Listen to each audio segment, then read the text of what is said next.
This conference will now be recorded.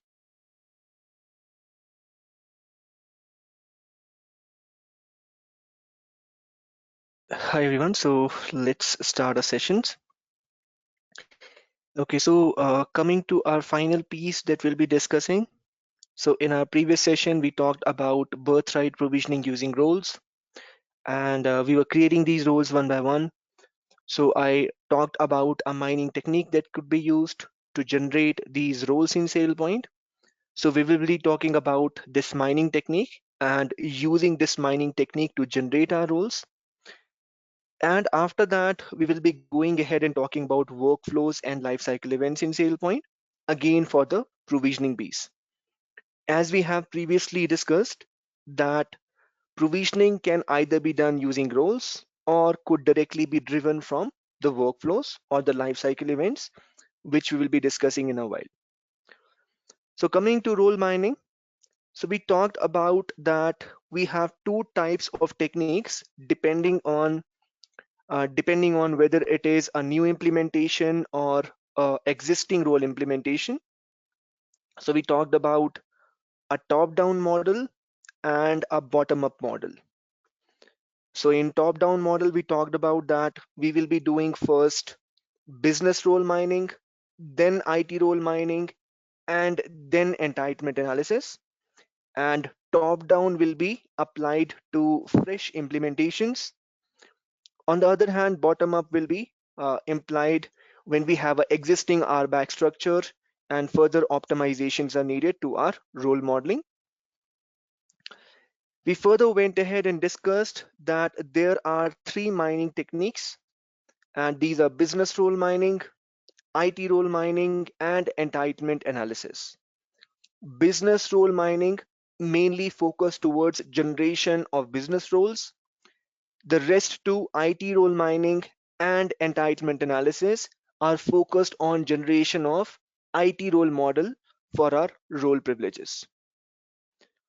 Further, in our previous discussion, we also talked about that business role mining is generally done on identity level attributes like job code or any other identity level attribute on which I would like to do business role mining.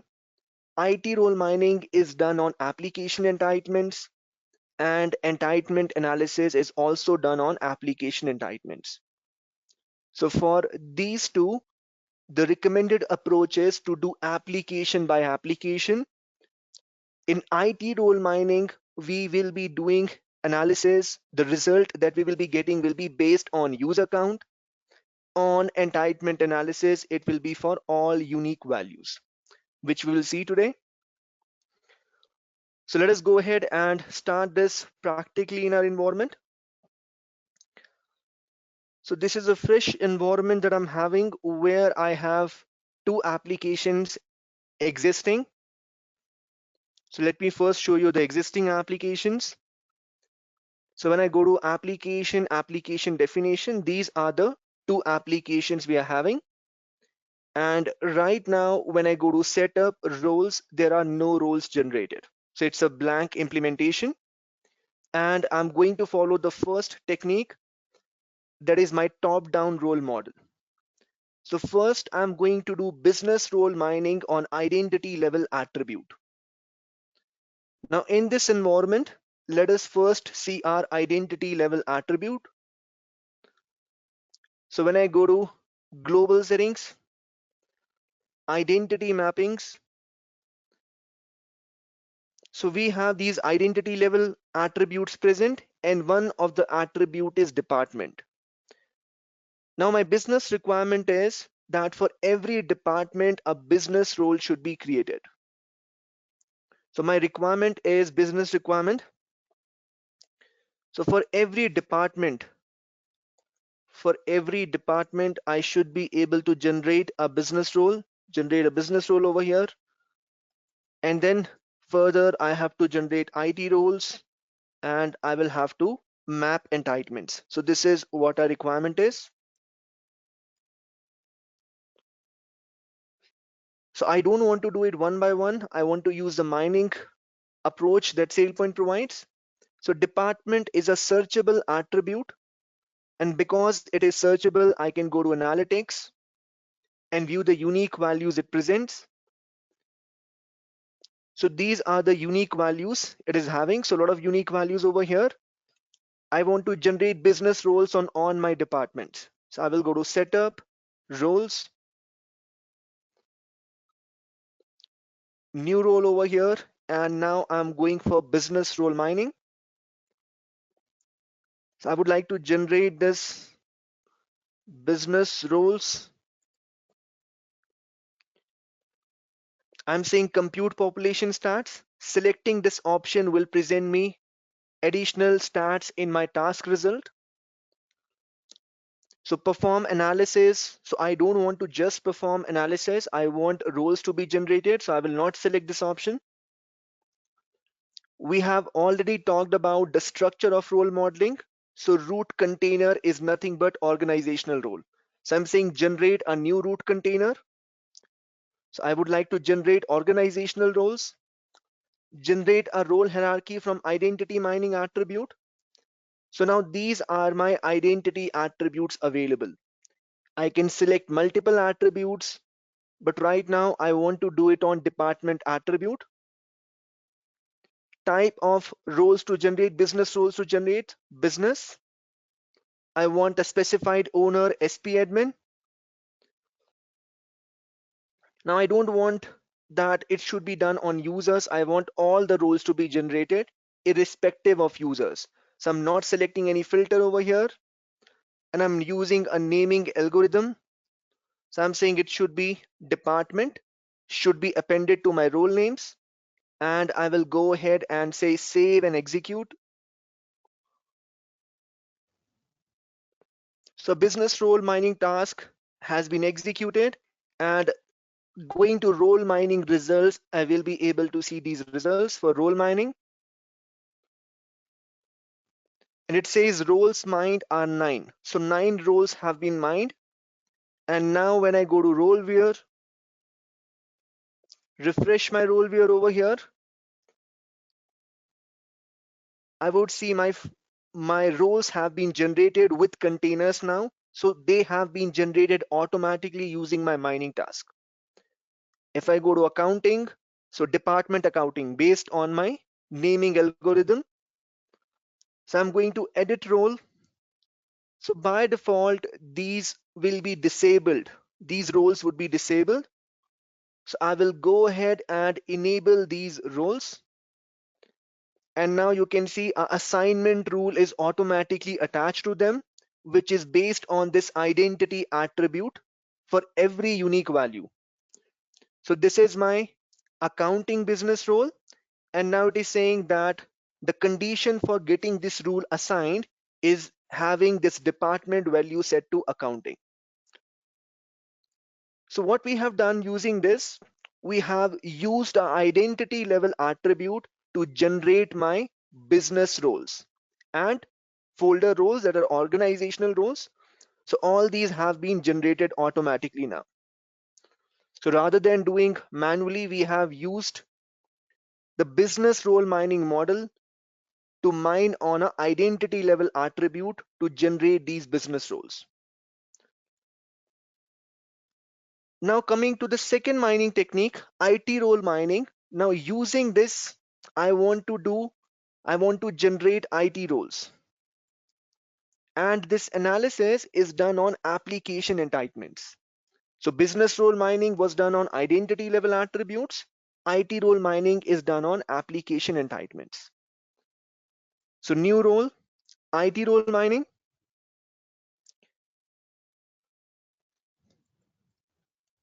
So I'm doing this analysis on Prism application because it has to be application specific. Owner is administrator. So over here we have condition deck on which identities or which population we would like to do the analysis. So I'm currently doing analysis on attributes. I'm saying I would like to do this analysis for all my active identities. So I'm saying is inactive equal to false, and then I can specify application to mine. So I'm saying Prism. Remember, business role mining is done on identity level attribute. So business roles are your organizational level roles. IT role mining will be done for individual applications. So right now, for example, I'm doing for Prism application. Similarly, I will do for another available applications and generate relevant IT roles, which in turn I will map inside my business roles. So I'm doing analysis on Prism, and I can see these are the three unique entitlements present: manager, super, and user. If I want to exclude any of them, I could provide them in exclusion list. Again, we have these filters available. So it is saying the size of this population that will be mined is currently 32 identities. And I can specify these filters: minimum identities per role, minimum entitlements per role, and maximum groups to mine. If these filters are provided, SailPoint will not mine if it does not meet any of these criteria. So for example, I'm saying minimum identities that should be present is 100. So if the role does not contain 100 identities, it will not be mined. The group will not be mined. Right now, I want everything to be mined. So let me just show you the Prism application.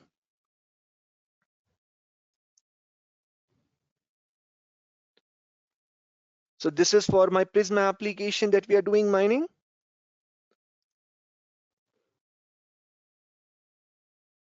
And you can see if I go to Prism, my managed attribute in Prism is groups, which is my permission attribute.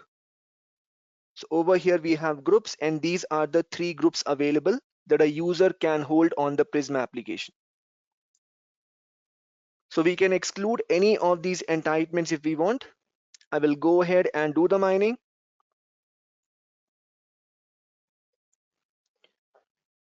So this is my IT role mining. And now what it is giving me groupings. As we discussed in our previous session, in IT role mining, the result will not be IT roles directly. It will be these groupings. So what are these groupings? These groupings are based on user count. So what is my user count over here? So it is analyzing a particular target application user set, and depending on that, it is giving me this analysis. So for example, I'm going to Prism application and I'm going to this accounts tab. So I can see these are the current user holding access on Prism application. So these are my users. If I go ahead, and you can see different users are holding different capability. So Adam is holding user capability. If I go to any other user over here, they will have different capability. So this is also having user capability.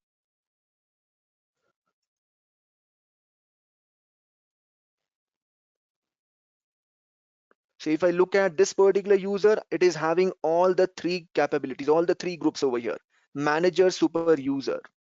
So different users are holding different access on this. So for example, this user was only having user access. Some users are holding all the different access over here: manager, super, user. So now what it is giving me, it is giving me these groupings. It is saying there is group one of users that is only present, only having access to user group. There is group two of users that is holding access to manager, super, and user group. And there is group three that is only holding access to manager and user. And it is also giving me these percentage analysis.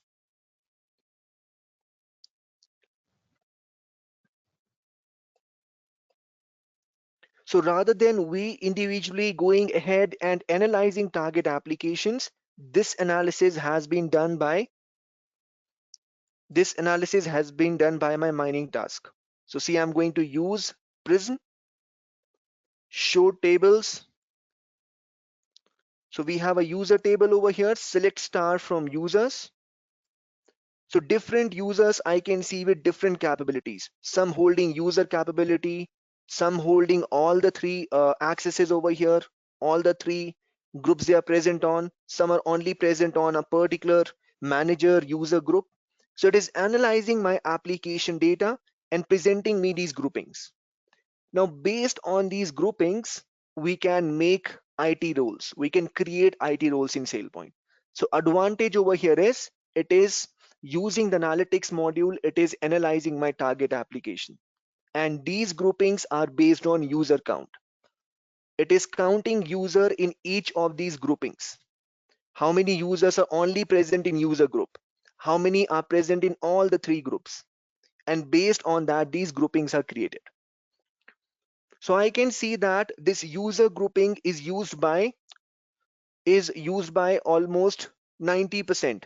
So 90% over here, 29. So almost all my users are there in user group. So I will go ahead and say create, I can say view group summary. So my summary is user entitlement will be mapped, and I can go ahead and say view population, which users. So 32 out of 32 users are holding this access. So I will go ahead, create a role for this, and I will say basic Prism access.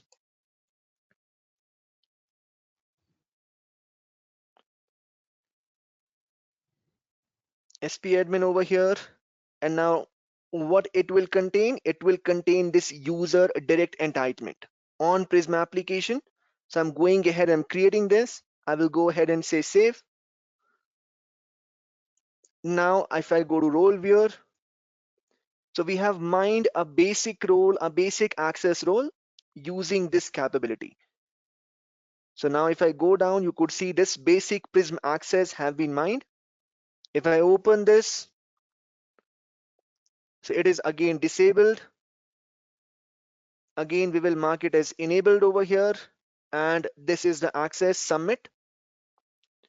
So we have mined one business role on identity level attribute, and looking at the role mining results, I can see which access is used by how many users. And based on that, I can decide whether I would like to create a group for this access or not. So this is what I'm trying to do. I'm trying to analyze my data, and I can see that this access is barely used by 2 users. This kind of access barely used by 3 users. So I can try to make a role out of access that is used by the majority of the users. That is what I'm trying to do over here.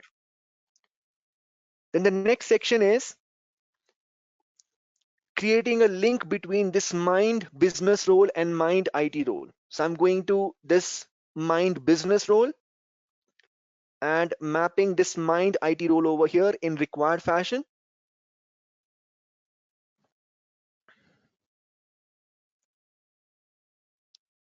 So this is what I'm doing, and I'm going ahead and saying save and submit.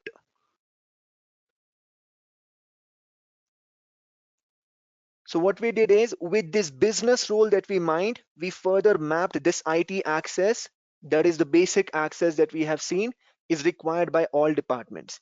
Similar thing I could repeat for other business roles as well. The next final part is entitlement analysis. So IT role mining was done on end application, application entitlement. It can only run on application entitlement.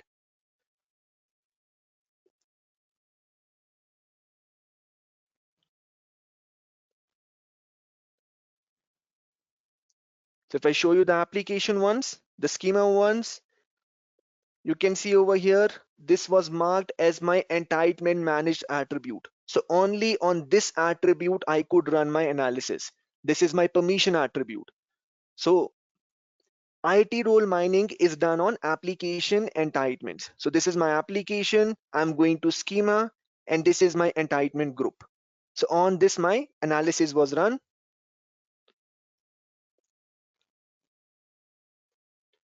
So final thing that we will do is we will also run our entitlement analysis.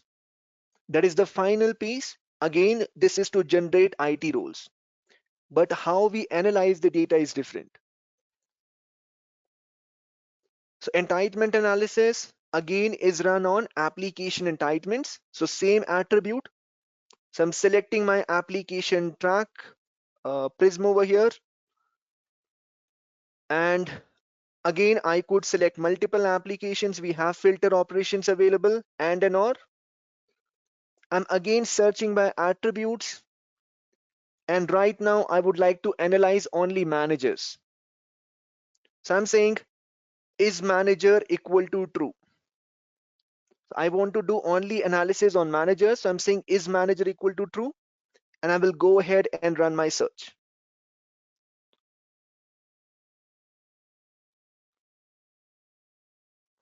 So once I go ahead and run my search over here, now these groupings are created. You can see these groupings are created, and these groupings are based on unique entitlement values. What are the three unique values I'm having?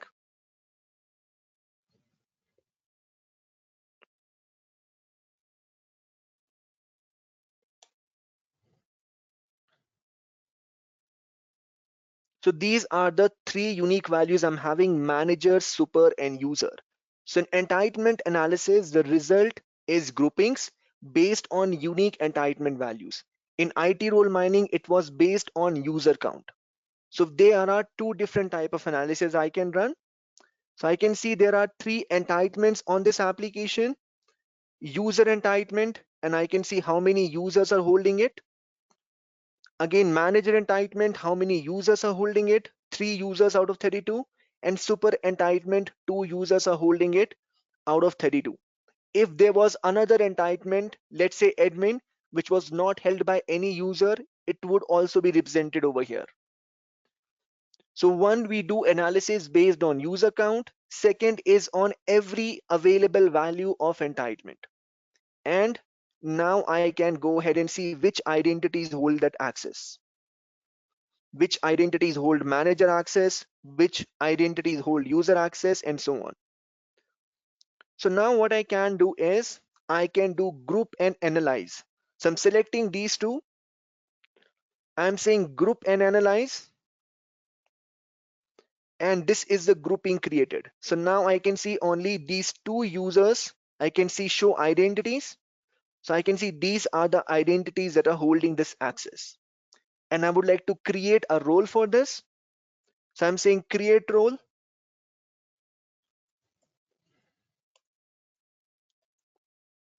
So I'm saying manager access prism, type is IT role, and I will go ahead and say save. So I will go to role viewer. Now we have created one IT role only for managers. So now you can see this is manager access, and this role is generated from IT from our entitlement analysis. So this is generated from entitlement analysis, and automatically these two entitlements are mapped. And further, what you have to do, you have to link this with your any existing business role. So I'm going to this executive management, this particular business role. I'm going to edit role and map this IT role that we mined from entitlement analysis inside this. So I will say required roles.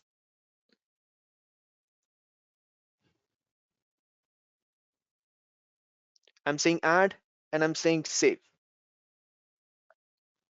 So submit. So now we have a role model that we have entirely generated from mining. We have generated business role mining on identity level attributes, this particular IT role from IT role mining, and this particular IT role from entitlement analysis. So these two platforms that are there, they help us analyze target application in two different ways. One based on user count, second for every unique entitlement value. Okay, so now what I can do, see now access to this application is automated. Again, I discussed with you previously that in this application that we have already defined a provisioning policy and a provisioning rule, which will drive access on this particular application. So on this application, we have a provisioning policy. So you can see these are the two objects, account and group, and provisioning policy. So this policy will help me generate a plan. So either I can generate a provisioning plan using this policy, or I can manually go ahead and write it in my workflow, which we're going to discuss now after this. But right now, this policy will be triggered when I try to create one identity, and based on this, my user will be created on Prism application. So over here in value, we are providing what values will be passed on to our provisioning plan. So this is what we are doing.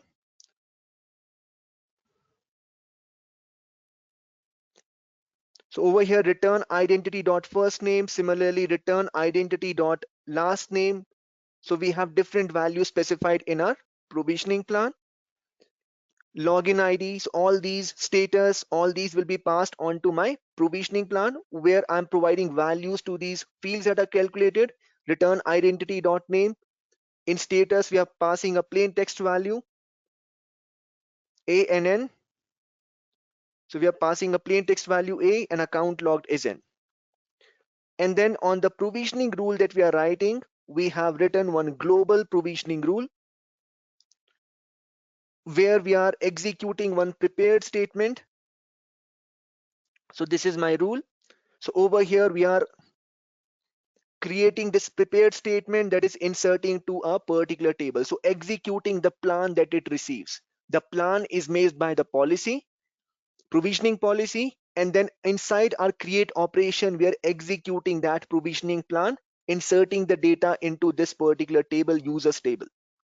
So both policy and rule would be used in this case. So let us go ahead and create one user and see what we are doing. So create identity.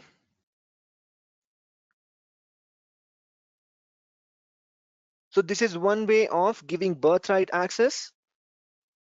Again, using the mining framework.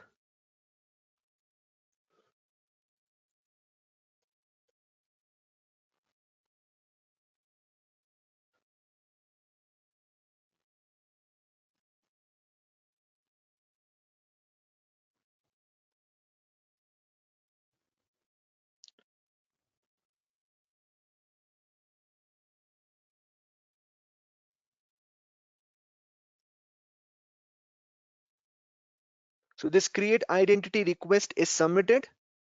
So either I could specify the department at the time of creation, or right now um, I could give the department value. So this is my create request. And again, this request is submitted.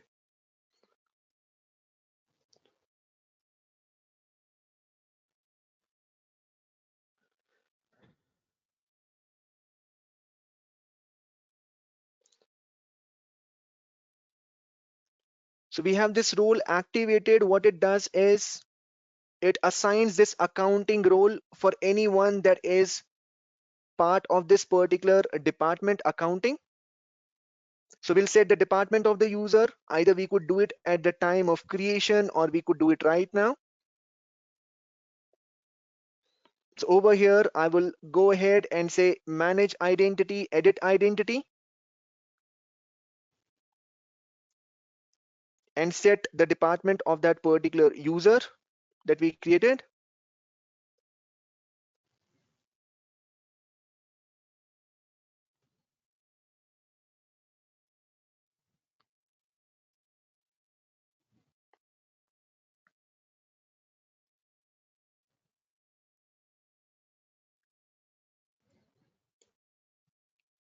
Submit.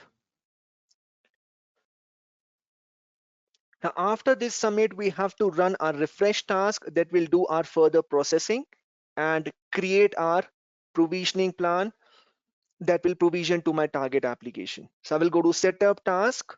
We have to run this final task that will refresh any role assignments, refresh identity cube task that we earlier talked about.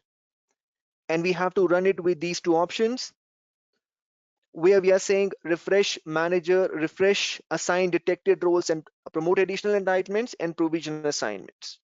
So when I go ahead and execute this, as birthright, some access would be provisioned to this particular user.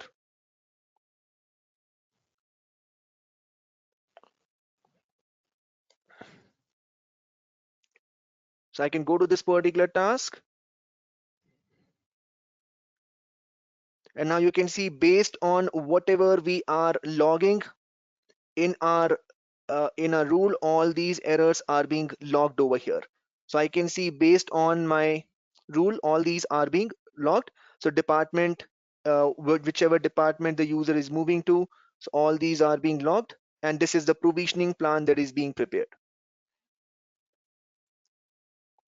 So this is the provisioning plan that is being prepared for the user. And so this is based on the provisioning policy that we are setting.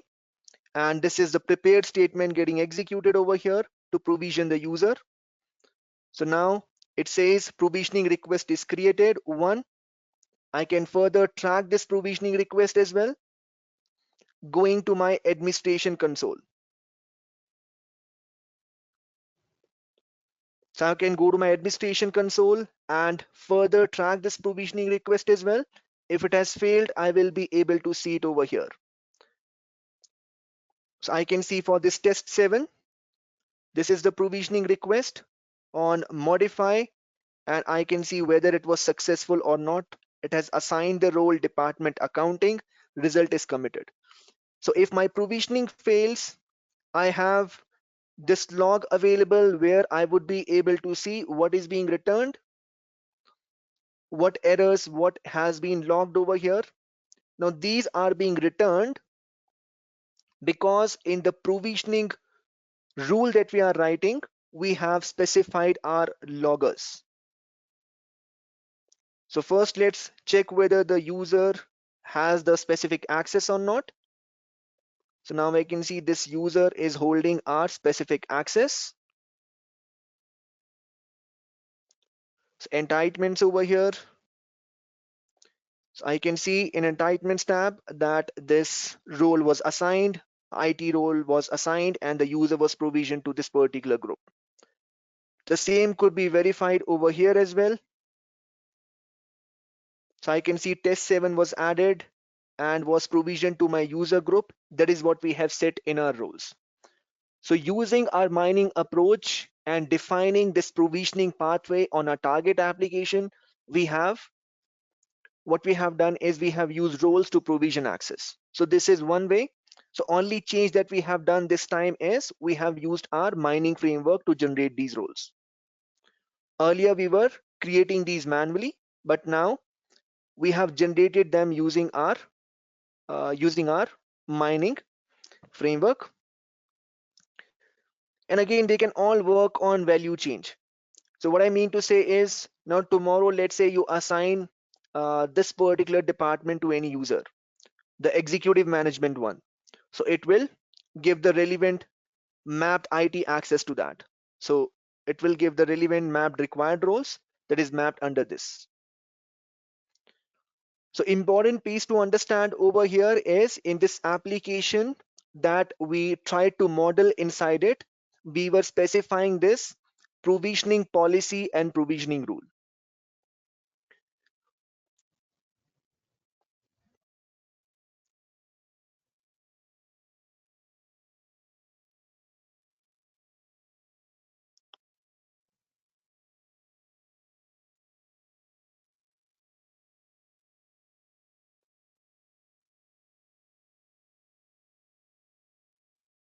Okay. So now what we will do is, so you can see over here, I also talked about logging. So let me just show you that. Just give me a moment.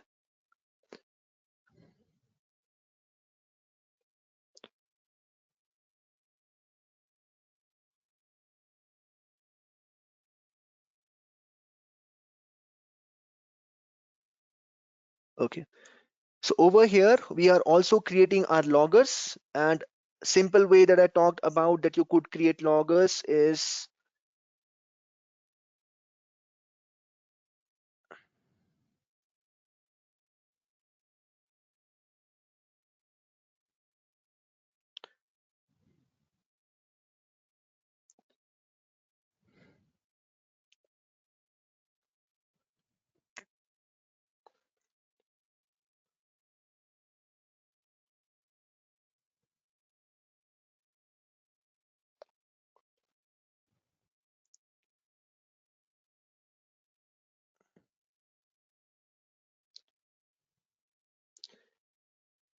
So this is how you can do custom logging. That's the same thing that we are doing. And again, we will continue with this in our further section as well. So for custom logging per rule or workflow step, what you have to do is you have to import this logger object. So import org apache log4j logger.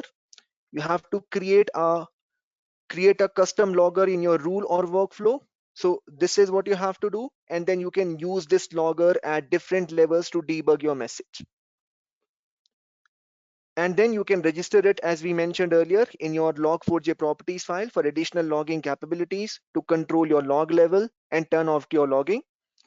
So that is why we are able to see all these log messages in our rule. So for example, log.warn, log.error. So I'm able to see all these different logging messages in our execution. So these are getting recorded.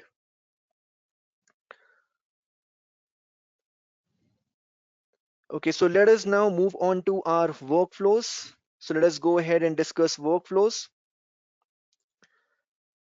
So another common way of provisioning is using these workflows. We talked about that we have default workflows available for doing most of the activities, but a lot of customizations are possible. So what is workflow? A sequence of steps with transition logic between them. Each step performs one action defined with business process editor or by creating XML definitions referred in SailPoint UI as business process. So if you go ahead and look them in UI, these are called business processes. If you go ahead and go to debug page, they will be called as workflows. They are referred as workflows. So there's a workflow object. So either you could directly write XMLs or use your business process editor.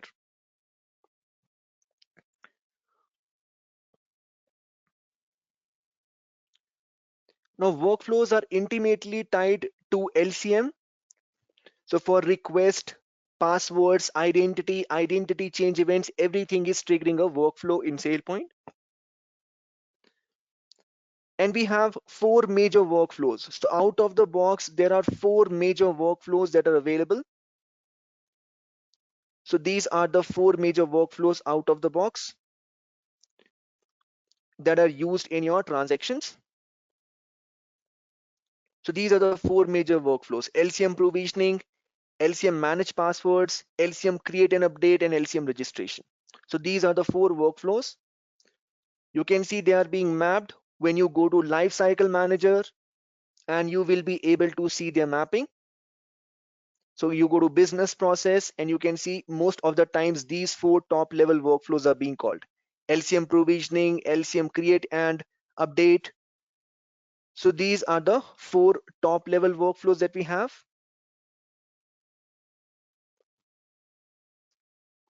So workflows are also used for role creation, identity update. So every time I talked about, see, when we were doing the role-based provisioning, I talked about that a workflow was being triggered in the backend. A provisioning workflow was being triggered. So with every process, these workflows are tied. They are available out of the box and we can do the customizations. So everywhere in your environment, you will find these workflows. So these are workflows for provisioning actions, creating identity. Similar way, I could go to global settings and look at my top level workflows, some other workflows that are being called. So for example, passwords, I can see my password management workflow is being called. In identities, I can see my identity update, identity refresh workflows. So what can workflows do? They can check for policy violations, send emails, audit, adjust provisioning plan, and so many different processes they can do. So workflow execution. So created when action in Identity IQ triggers a workflow, contains details for running workflow processes. See, whenever we start the workflow execution, in the backend, a workflow case object is created. So we can go ahead and see these workflow cases by going to debug page. Now they will exist till your provisioning action is complete. So you have these workflow cases, like for example, these provisioning actions are still pending. So I can go ahead and look at these workflow case. So I can see when it was created, ID, I can see the current step that they are on. So all these steps are listed. So I can see over here whether it was through a batch request, what are the options available. So all my variable inputs, initialization are all available over here. The current step that it is getting executed. So all these are listed over here. So it is on the build approval set right now.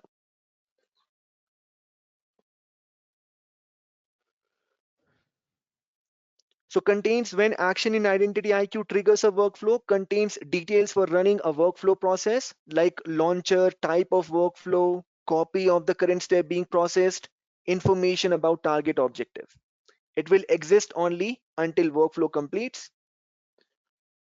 Work item is generated in SailPoint for getting any actions from users like approvals, policy violations, requests for data. So created by a workflow to obtain input from a person exist until only input is required. So whenever we require any input, we will trigger a work item from within a workflow. So this is how they look like in GUI. So I will go to setup, business process, and we can design these workflows in our business process editor. So for example, this is one of the workflow that we'll talk about. So if I go to process designers over here, so this is where we could design workflows. And in each of these steps, we will be writing our code. So this is how they look like in our editor. This is how they look like in XML. So let us look at one workflow XML as well.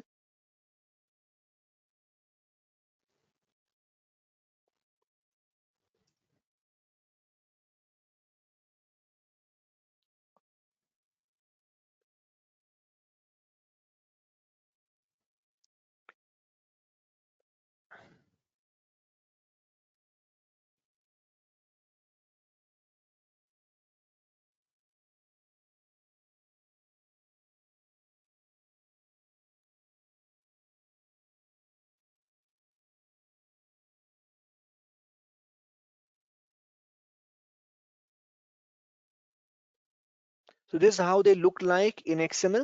So over here, what you will see is we have different steps. So in workflows, we have different steps over here. And in each of these steps, we will be writing our custom code. So you can see over here. So this is one step generate plan. So we will have these different steps. So this is start, step, input. So these different steps are there in our workflow. So this is how they look like. So for example, we have different steps that are being executed in the workflow. So this one step, again, will have more steps in the workflow. So this another step over here. Modify accounts. So workflows in the XML will contain multiple steps. Then in each of the steps, we will be executing our custom actions. So what do workflows look like in XML? So for example, we have a start step, we have a approve step, we have a approved step over here, and then we have an audit step over here, and then the workflow ends. So the workflow is divided into steps, a logical set of steps that will process a workflow execution. Now configuring workflows. So first point is that, as I mentioned, that workflows, so a lot of out of the box workflows are already available. What you have to understand is what are the different steps available and how we can customize these steps. So we will be focusing our discussion on workflow variables, type of workflows, workflow steps and sub-processes, and how we can declare variables and pass values between workflows and sub-process. So this is how we will talk about them. So first and the foremost piece in workflow is all workflows will have a type. So when I go ahead and say set up new business process.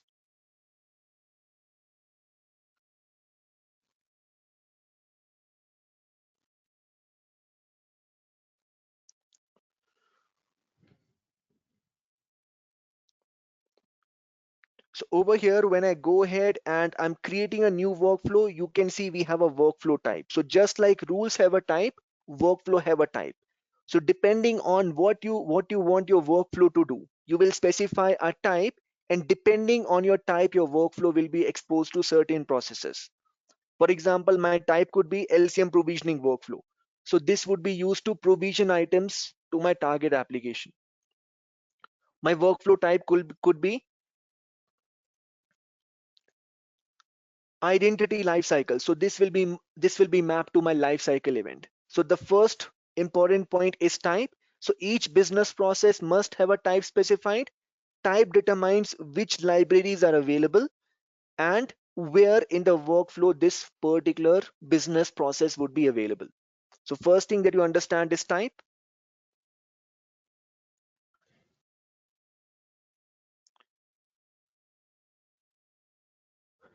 So this talks about that you should not directly modify out of the box workflows. You should create your installation specific workflows and then start updating them. So introduction to creating workflows. So a workflow involves a minimum of 3 steps: start step, stop step, and processing step. Now start and stop step are placeholders, and processing step is where you would be writing your code. So see, once I decide over here, I can go to process designer and I can go ahead and add a start step. I can add a stop step over here, and I will add a processing step over here. Now these are 2 placeholders, and now on the step you can write, you have this action tab where you could define what this particular step does. So workflow will involve a minimum of 3 steps: a start, a processing step, and a stop step. Specifying a step includes name, action, description, arguments, and transition. So what is action? What the step does. What the step does is action. Then arguments, values to be passed to the action. Transition, which step to move when the action finishes. See, when I'm creating a workflow, what that particular step does can be defined by edit step. Either I can write a script, I can call a rule, I can create a workflow rule and I can define it over here. So a rule used by workflow to determine step action or variable value. I can call a sub process. A sub process is workflow within a workflow. So I can call another workflow. I can use a call method. A lot of call methods are already provided. So this will specify what the step does. So let's say I'm calling another sub process over here, and let's say I'm calling this identity request initialize. I can also specify arguments that will be passed on to this sub process. So over here, action tab determines what that particular step does, can be controlled by writing any of these and specifying arguments that will be passed on to, let's say, a sub process you're calling or a child workflow that you're calling from there. And then if in a particular step we have more than one step, so for example, let's say from this particular step it could either go to generic or account approval, a transition step is created where we could specify transition, a condition in which case it moves to generic step, in which case it goes to account approval. So a transition step is where I could write my transition logic. So for example, I can say if value is equal to, let's say, accounting department, I'm saying it goes to this, and again I'm saying negating. If this condition is not true, you move to the account approval step. So this is a transition step where we specify transition logic. Again, can be a simple string, can be a rule, can be a call method. So different things can be specified depending on our requirement. So transition step, arguments, values passed to the action, and action where we could write script, call, handler, method, subprocess, all these things. So when we start executing a workflow, what we could do, we can define these process variables. What are variables? Variables that will be used in the workflow. So first we talked about, we have a type. Type determines where in the process the workflow would be used. Like rules are correlation, creation, build map. Similarly, workflow has a type. Type determines where in the process workflow would be called, where it would be linked, and which libraries are available. Process variables are variables that will be used in the workflow. So for example, I'm saying a workflow variable, let's say audit. So I'm saying this will be used. Again, I have this value where I can give it a particular value. I'm saying true. Or I could again write a script to calculate its value. I could write a rule. I could specify a call method to calculate its value. So generally it is recommended whatever variables you would be using in your workflow, you define them just like you do in coding.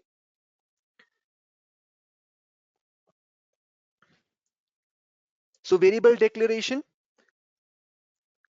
So it is best practice to declare all variables which will be used in the workflow, master or sub process. This includes declaring all variables in a sub process, meaning workflow, from a workflow you're calling another sub process which are being passed in an argument in the parent workflow. So when variables are not declared but passed in as arguments to sub process, they're still present in workflow context. So it does not mean that all the variables should be defined. If it is not defined, it will still be available in your workflow context. So like we have identity context, we have this workflow context, which will contain variables that I could use in my workflow.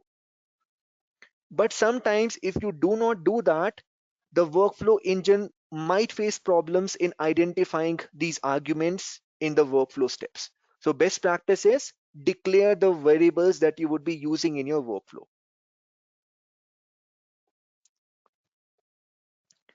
So variables are global to the workflow and available to all steps. So you have different options available when you define these variables, like you have input, you have output, editable, required. What these mean? So input option means it may be passed into the workflow.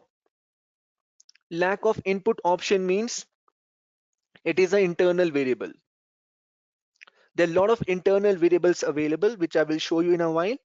So if input option is not there, it means it is an internal variable. Input option means it may be passed into the workflow, and I can specify a value. We could specify initial value. If it is not passed in, then description, and variables are initialized when the case is launched. Which case? Workflow case. And variables may be changed by bean shell later in the workflow. So we can make changes later on. We could change the variable value even if an input value is specified over here. So let's say I'm specifying a value. This could be changed later on using bean shell in the workflow.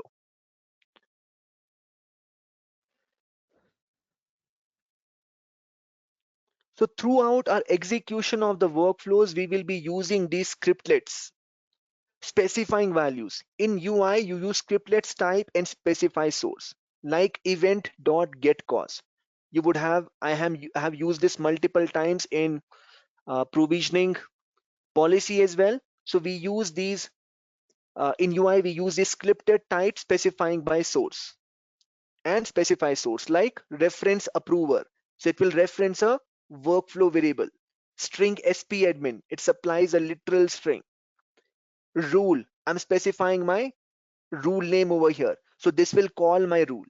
So I could use this throughout my workflow execution, make these scriptlet calls. In XML, scriptlets begin with a type followed by a colon followed by a source, like reference approver, rule my approver rule, call build owner approval. So this will call a method in the registered handler class or library and will build my owner approval. So these scriptlet calls are important to understand in your workflow execution. We will be using out throughout our workflow execution. So look at this over here in this workflow, my workflow. This is an example. I'm defining some workflow variables like identity input equal to true, new roles, variable initializer. Then this is scriptlet string. So I'm referring string spAdmin. This is the call that we talked about. Then over here, we have different steps like start step, approve step, again transition step. If approved, I'm moving to a particular step. If not approved, I'm moving to reject step. So transition when approved, transition to rejected if not approved. And again over here, you could see reference identity. So this is scriptlet call. Again over here, script identity dot get name. So this is script over here.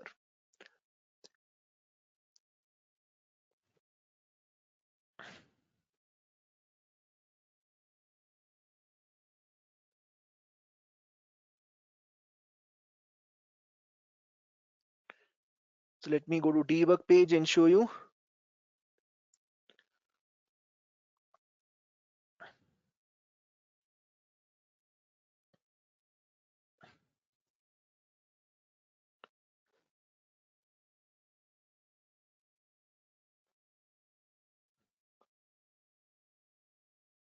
So see what I've done over here in this, in the initial steps, what we are doing, we are defining different variables over here.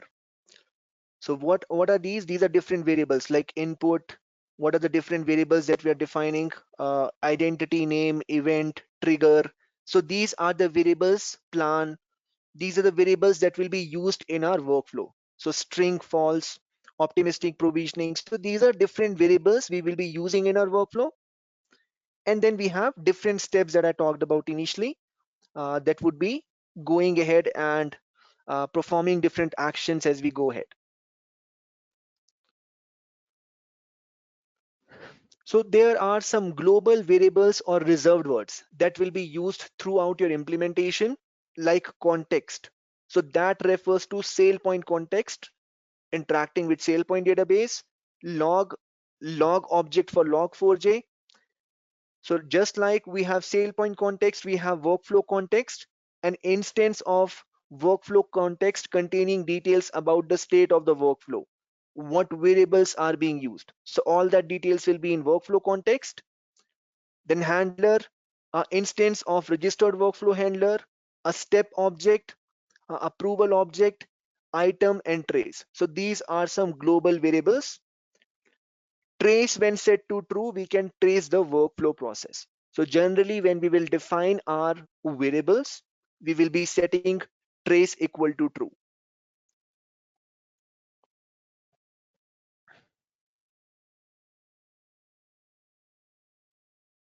So these are some reserved words we could use in our workflow. For example, I will show you one workflow where we are using these reserved words. So this is a custom workflow we have created, and we are passing these global variables. So I will go to process variables over here, and you can see these are the variables. So trace. So we are setting trace equal to, we are providing a value. Trace should be equal to true. So this is a global variable or reserved word.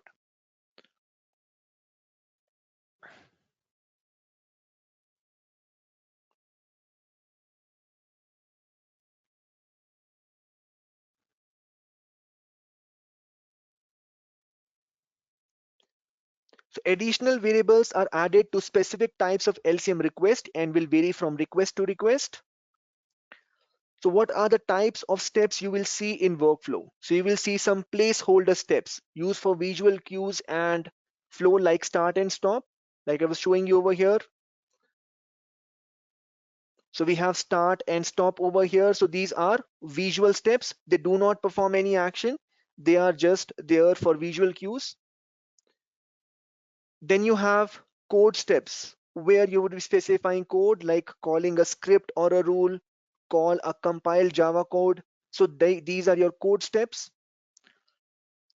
So again, when on a particular step, you add additional code. So for example, I go ahead and add a code over here. This will become my code step. I will go ahead and write a script over here. That will become my code step. Interaction step. So when from that particular step, you are generating one approval or work item, that will become one interaction step. So what I can do is I could add a interaction step like approval.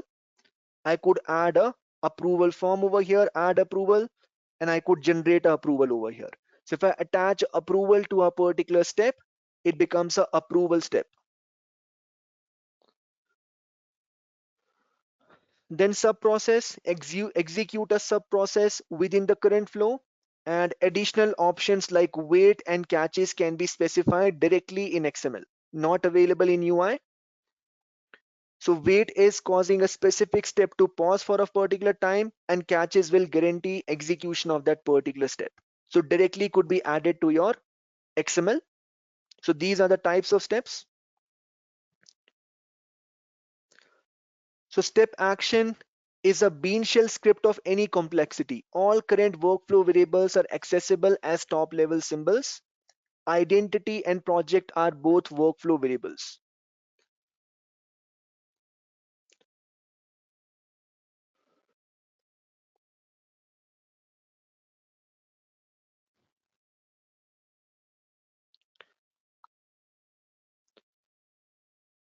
So you can see in process designer over here, in our steps, we would be writing, if I go to edit step over here, we have these scripts available.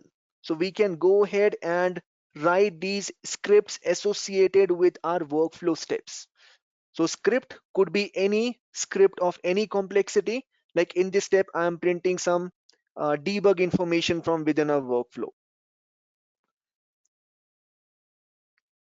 So step action script. So step action is a bean shell script of any complexity. All current workflow variables that I previously talked about, all these variables are available as top level variables inside your step action script over here.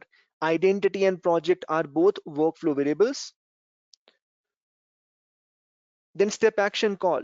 Step action call is a method in the standard workflow handle. For example, method audit is called with arguments. Argument values can be specified on tab or using scriptlets. So for example, look at an example over here.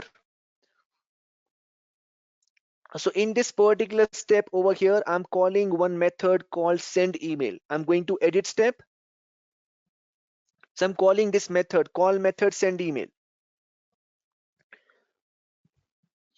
So what we can do from our workflows, we could call methods like I'm doing send email and provide arguments. Like I'm doing CC, I'm providing get email launcher. I'm specifying which template should be used. So training workflow email template, and I'm specifying over here whom should email be sent to into get email identity name. So what we could also do is we could specify a method to be called from a workflow step that is registered in standard workflow handler and provide arguments that can be specified on a tab or using scriptlets calls that I earlier specified. Like in this particular step, I'm calling email method and I'm providing which all arguments will be passed on when this method would be called.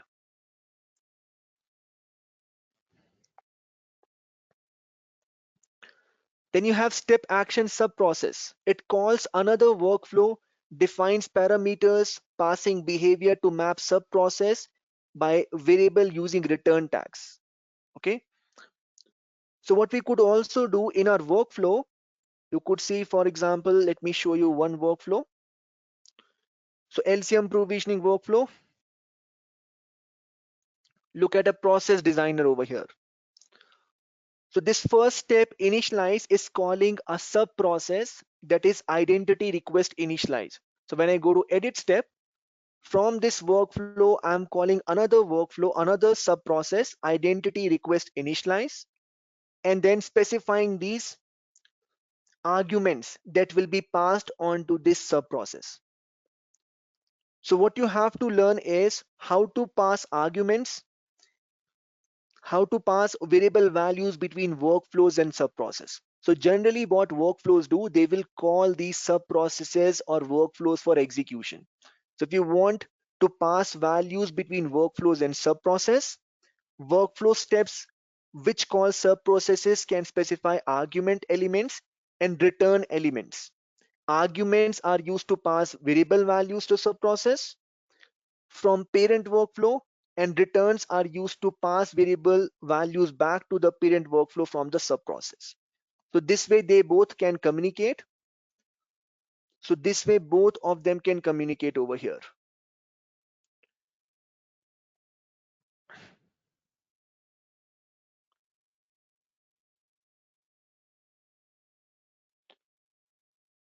So let me just show this to you.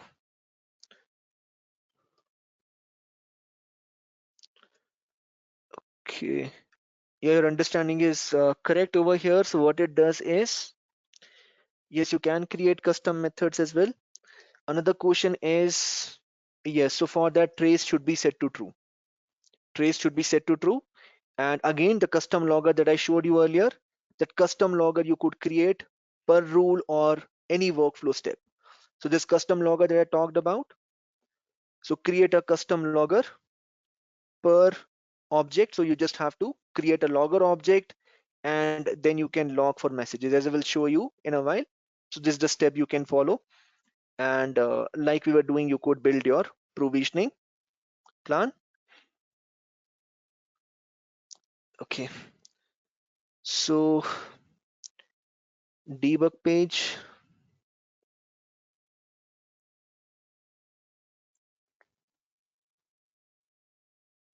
So that you can see in workflow, as I mentioned. If you go to workflow, you could see the complete code. The complete code that you have written in all the steps is visible over here.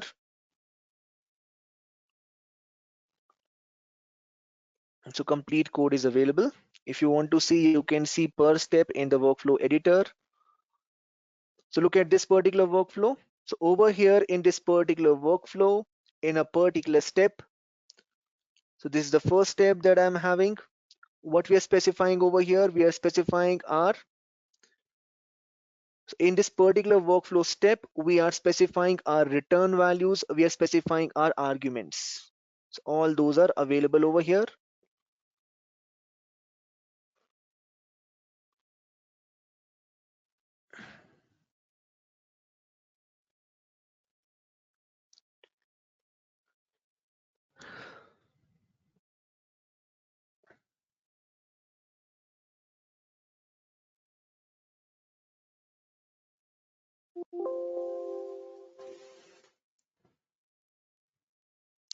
Okay, just give me a minute. So you can see over here, like in this particular workflow, what we have.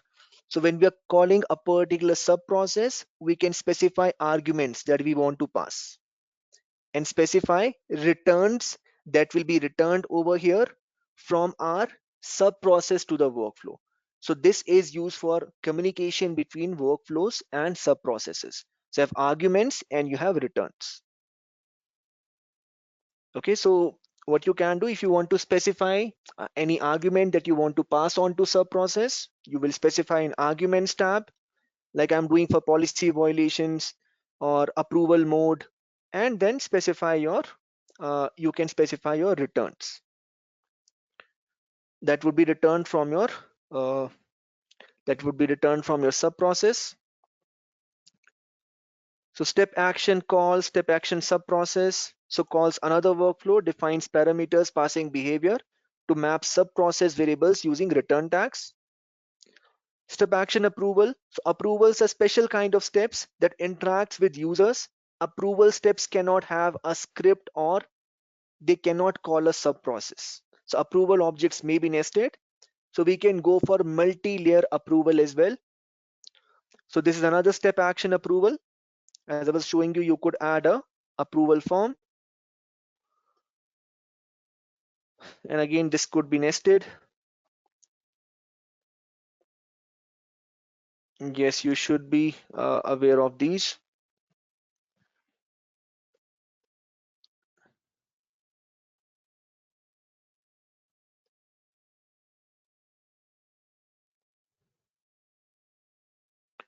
So we could add approval over here. Like in this case, we are adding approval. So we are launching message, we are adding approval over here. So all that could be done. I could add approval form, add child approval if I want. So all those could be done. We could create nested approval over here, and this would launch my work items. So I could also go for work item configurations. I could launch notifications, provide arguments similar to what we are doing in our initial code steps.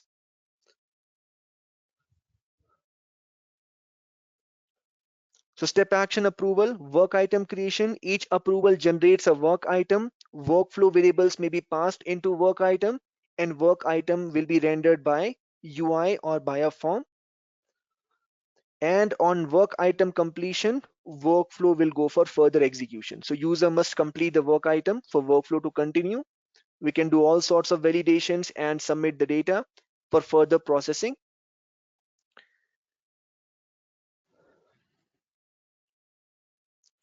Then you have transition steps. We have already talked about transitions. So transitions are evaluated when the step action or approval completes. Evaluation is in the order written. The first transition whose condition evaluates to true is taken. If there is no transition, all the transition conditions are false, the workflow will normally end.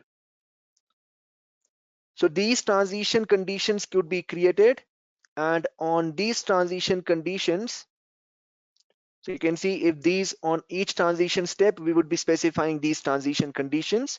So whichever transition condition evaluates to true first, so it will executing first this condition, then this condition over here.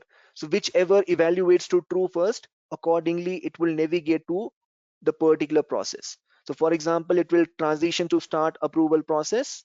In this case, when the reference is approver.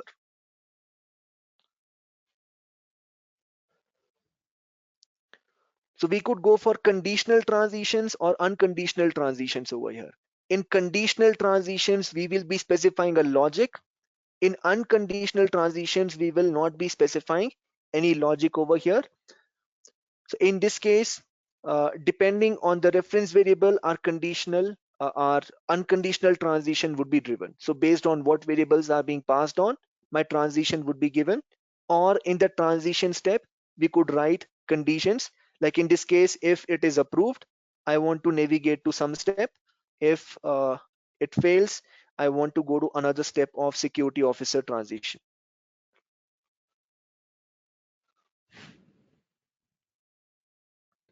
Okay, so common things for tracing for debugging workflow is enabling the trace on the workflow, doing email redirection, which we have earlier talked about, logging in your workflows, creating custom logger, and logging specific classes and packages in available in your log4j file, or from your console, you can get work item, get workflow case, or same thing could be traced in from your debug page. Workflow case could be traced in from your debug page, and you can know the details about your workflow.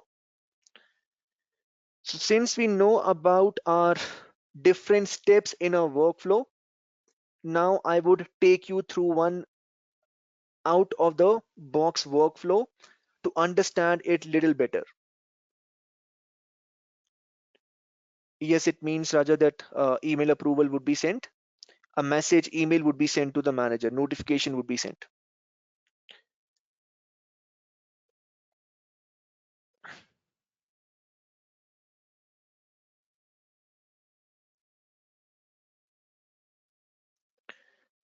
So now what we want to do with this information, what we would like to do is we would like to go ahead and use our lifecycle events to provision. So now we know different workflow steps that are there.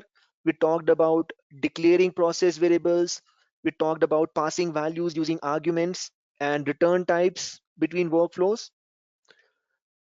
So if you understand even one of these out of the box workflows, you can customize it or you could create your own workflows. So the overall process for LCM workflow is like this. So what is done now in SailPoint, we have lot of sub processes available to process these workflow steps. For example, each workflow will be calling several sub processes to complete these tasks. So the overall process for LCM workflow is with each of these process steps controlled by a separate sub process workflow. For example, I'm showing you one out of the box workflow which is very important. LCM provisioning workflow. So you will see that this provisioning workflow further calls lot of inbuilt sub processes. So like LCM provisioning, in the very first step, that is initialize, it is calling another sub process identity request initialize and passing these arguments to identity request initialize.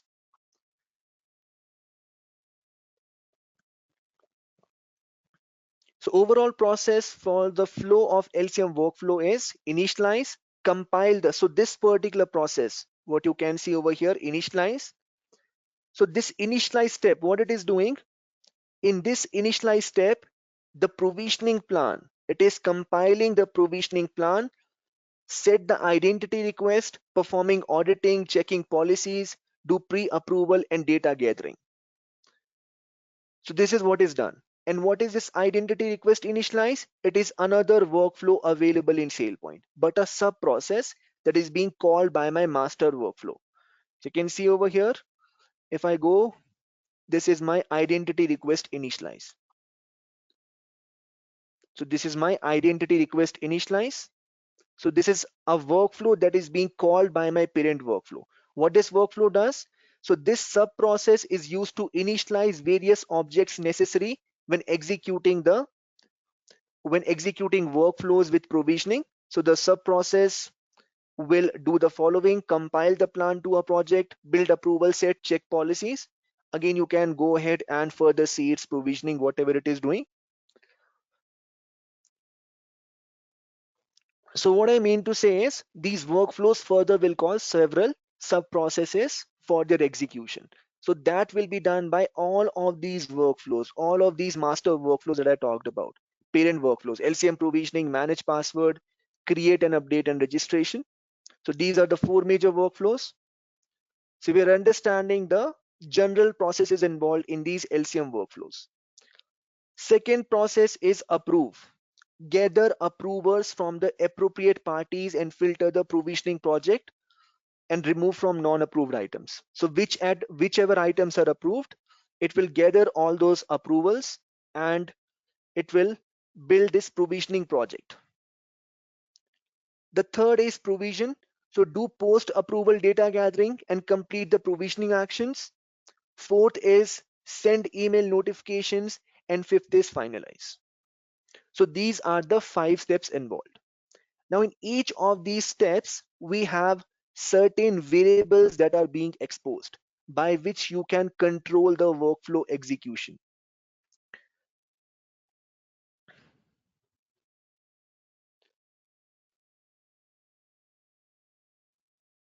Okay. So this is where a detailed workflow is being explained over here. So the workflow follows the full call process over here. These 5 processes are being followed. So first we have a start step. We have an initialize step that calls this identity request initialize. And then we have 3 exits that will end my workflow. We have 3 exits over here. So I can see in my workflow execution of LCM provisioning. Now, why we are discussing this? Because most of the things that you want to do, you can control by modifying the values of these process variables.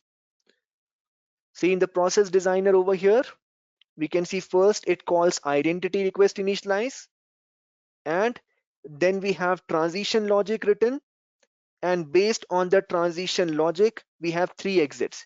Exit on manual work item. So we have 3 transition logics. So if work item is generated, it will go ahead if there is a read-only application, it is exiting the provisioning process. Similarly, it is exiting on a provisioning form and the project has questions. And similarly over here, it is exiting on policy violation. And these are all process variables that we could control, or it is creating a ticket over here. Similarly, we have detailed provisioning steps available. And for all of these steps, we have process variables to control. So we'll look at some of these.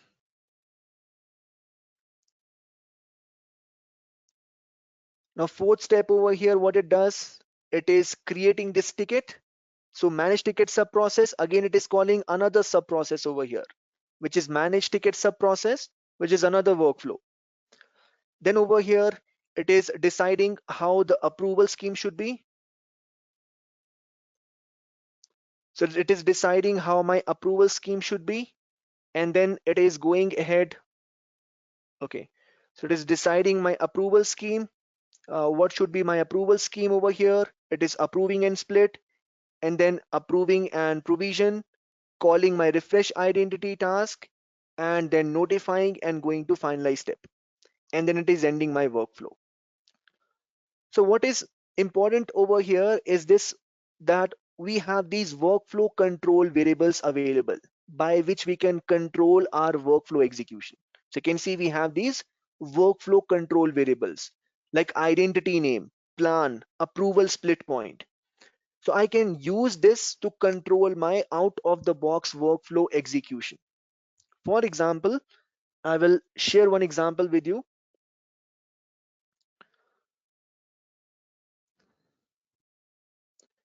So see over here, for example, I'm going to approval control variables. Approval, so for everything, for policy checking, we have variables.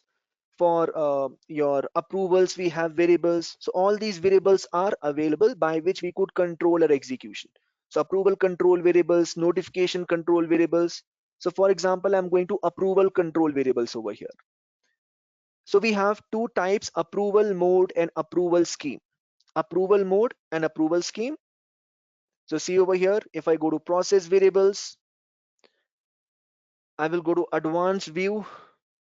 So I can see all these variables and out of the box, how I want execution to be done in my environment. I can control these workflow variables.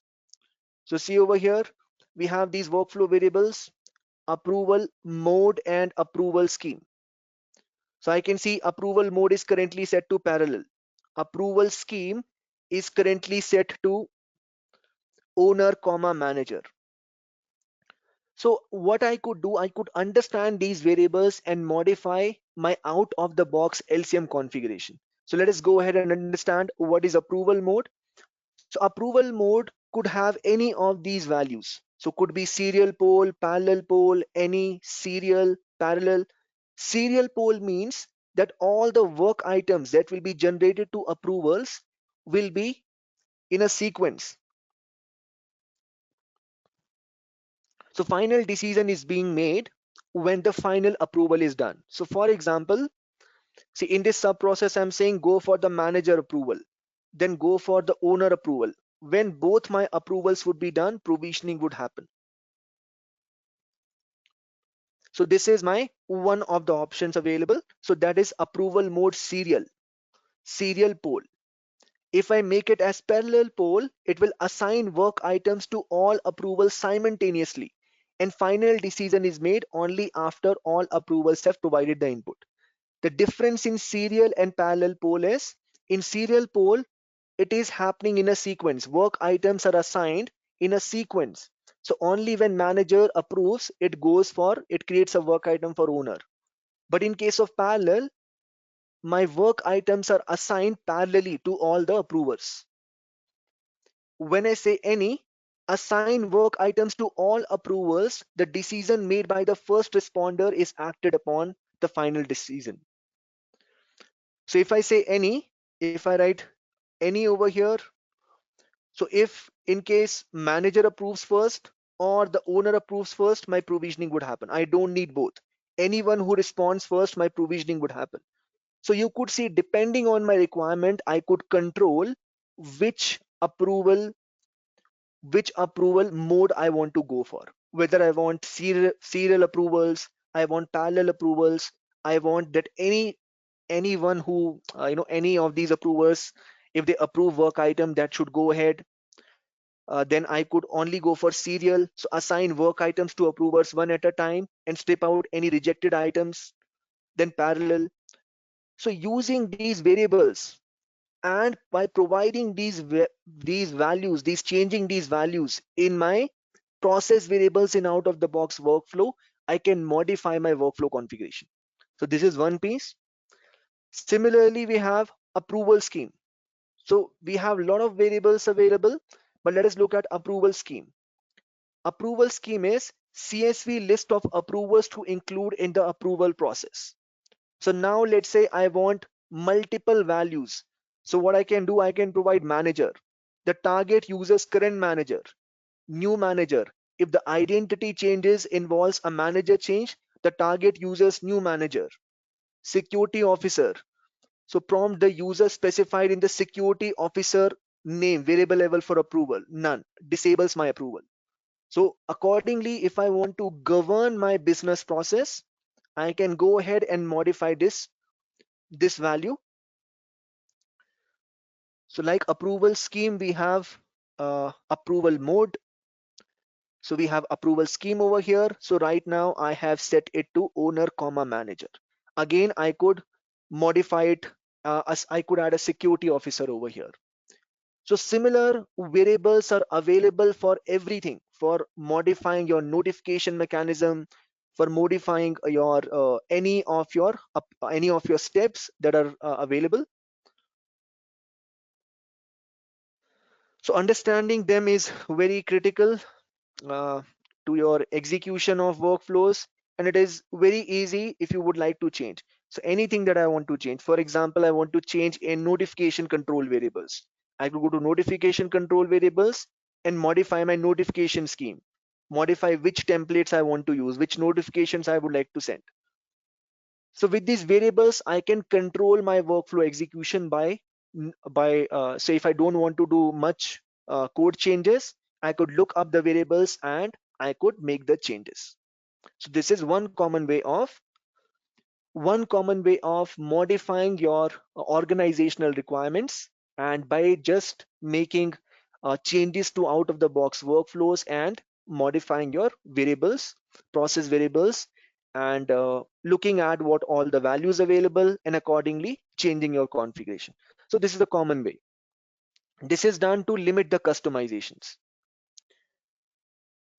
So now let's say I would like to now you understand all these things, and these are the 5 major steps present, and generally each of these steps will further call a sub process linked to complete that particular processing. And as I said, you could modify the process variables to control your workflow execution. So for out of the box workflows, all these modifications are available wherein which we can control their entire processing. But now let's say we want to write a custom workflow. In that custom workflow, I would like to create a provisioning plan. Earlier provisioning plan was generated from where? From our provisioning policy. But now I would like to go ahead and directly create a provisioning plan in my custom workflow. So can I do that? Can I not rely on the policy and directly, let's say I want to create a joiner event. So I want to create a joiner event and I would like to create a mover event. In both of them, I would like to write directly my provisioning plan. Can I do that? So this is also possible. We can directly create a code step and write our provisioning plan. So before that, let me just quickly showcase to you what we discussed in a previous session for provisioning plan, and then I will show you a provisioning plan execution.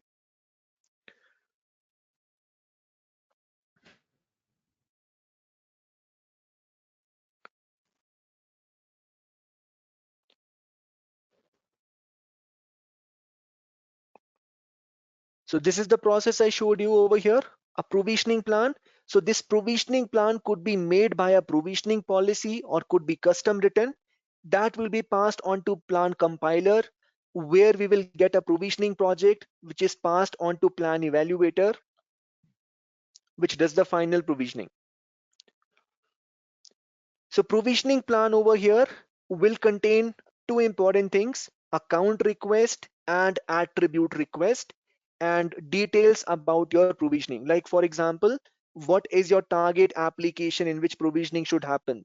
What is your native identity? Like for which identity this provisioning should happen? So it answers certain questions. What are the questions? For which user should I provision? On which application should I provision? What is the which account should I create? Like whether this account request would be create, modify, delete, unlock, disable, enable, and then what attributes should I pass? So all that information is sent in a provisioning plan. Understanding this plan on how you can write this provisioning plan will be central to your execution of custom workflows.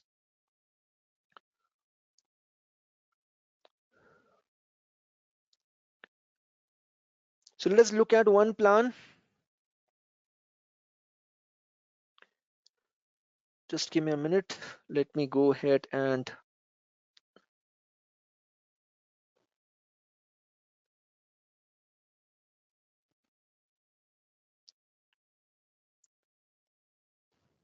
so I've written one sample provisioning plan to explain things to you over here. So let us look at one provisioning plan and understand what it is doing.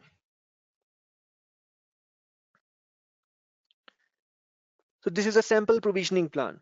So provisioning plan is one object which contains information about what to be provisioned on the target on which application. So it is answering certain important questions for us.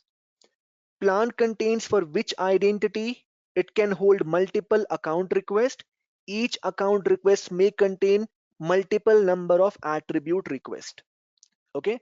So for example, we are creating an object for provisioning plan over here. So provisioning plan equal to new provisioning plan dot set identity object. So this will allow the provisioning engine to relate the plan to a specific identity. Like over here, we were relating it to one identity over here, and we were saying identity is Andrea. So this provisioning plan is for Andrea. So we could relate it to a particular identity. Then what it contains, it will contain account request. So account request is which account should be created. So which account should be created and what operations that needs to be done on the target. So set operation over here, which operation needs to be done on the target over here. So operations could include any of these. So like operation over here is modify.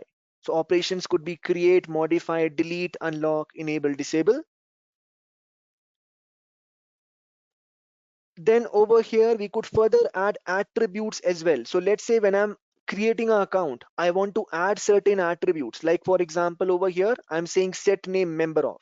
So if I want to add attributes to that account request, I could add it like this: provisioning plan dot attribute request equal to new provisioning plan attribute request, and then set name member of, set operation provisioning plan dot add, and set value.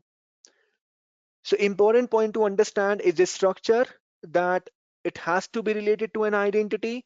Then we will be specifying one account request. We will be specifying one operation. And inside that account request, we will be adding attribute request. And again, each account request may contain multiple number of attribute requests over here. Now earlier what we did is we did provisioning using roles. Now we would like to do provisioning using lifecycle events. Map to custom workflow.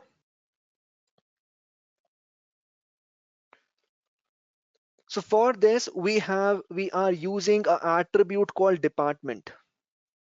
Attribute department, And based on this department values, I would be changing my workflow. I would be changing which request should be provisioned to which access that should be given on track application.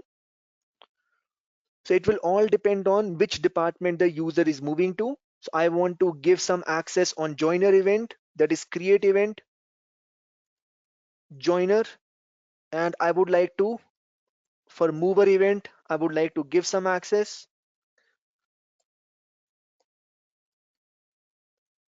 And then for again one more mover event, I would like to modify my approval scheme. So I would like to generate multiple approvals.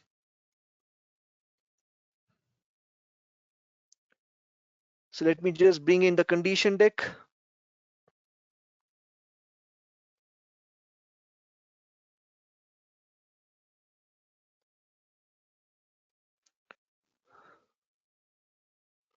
So this is my condition deck. On joiner event, user should be provisioned to track application with input capability and no approval should be generated. So this is my condition deck. Again, not using roles, using lifecycle events. So this becomes my create event or joiner event.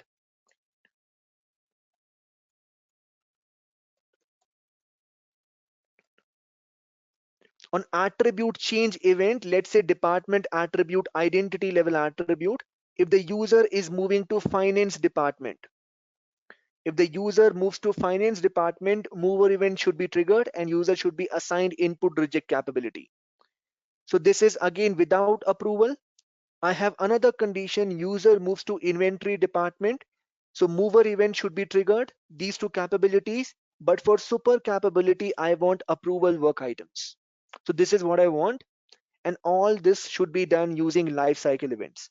So we have a create event and these two are mover events, and lever event is again out of the box. So it will only disable application links.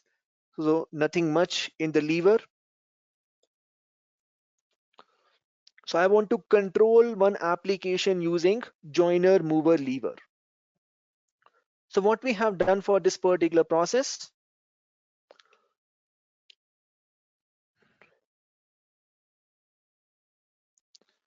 so we are doing this for track application, the same provisioning plan earlier that was part of my provisioning policy. Now, what we are doing, we are directly writing it inside our workflow. So what I've done, I'm going to set up business process.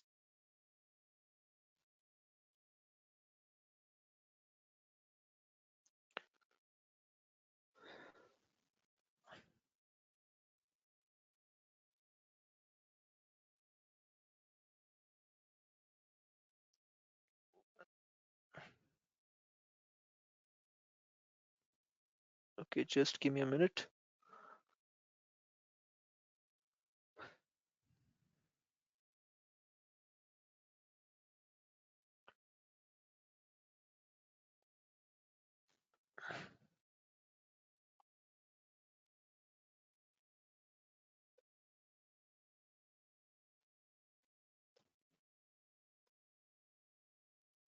So what we have done this time, we are creating one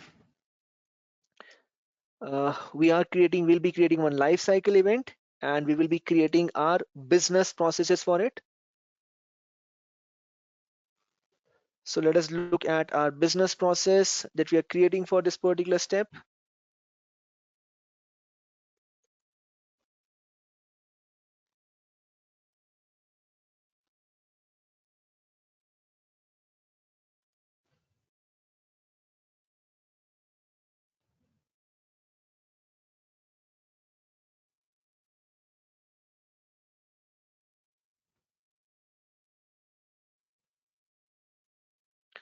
One minute, let me just pull it up.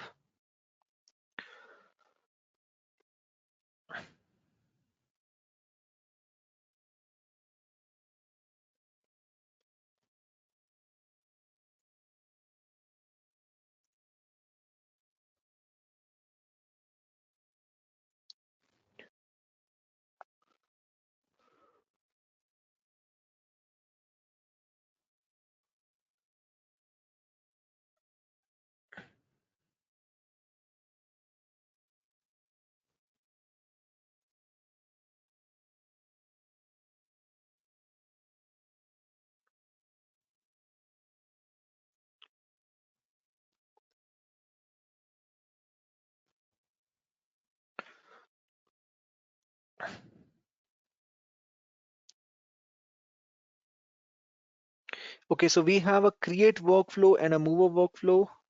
Again, is trying to load this. Just give me a moment. We'll have to restart maybe application server.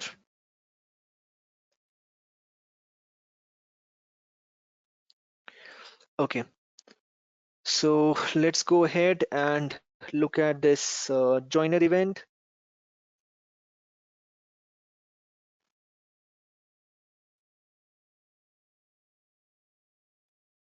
Okay, so we have created this joiner workflow, custom joiner workflow. Let us look at this joiner workflow.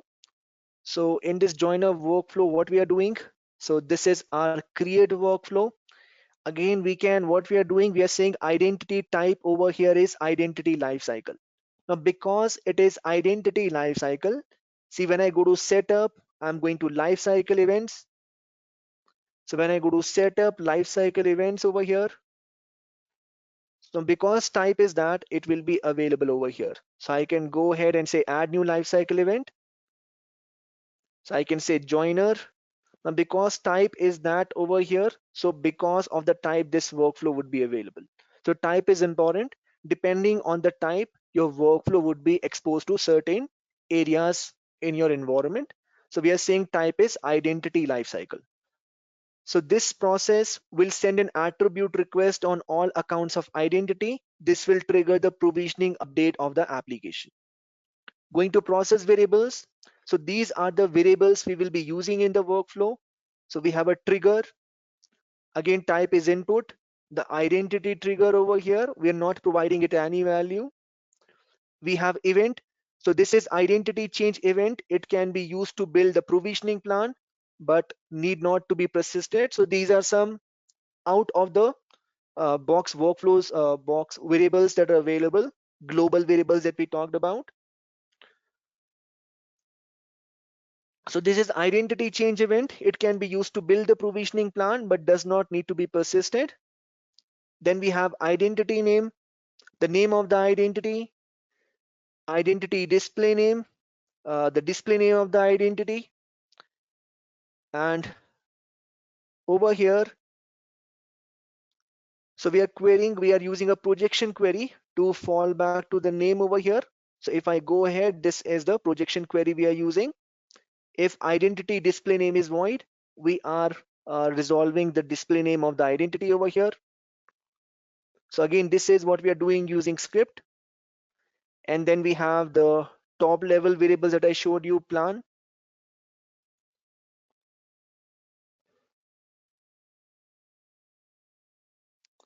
So these are some of the variables that we talked about. So all these would be available over here in a workflow execution. So we have plan, the provisioning plan, which is being built by the service method, optimistic provisioning, base URL. So these are all the variables we'll be using, project, provisioning project over here. So all these are variables that we will be using in our workflow. And again, most of them are driven over here from the process variables that are available in this particular workflow type.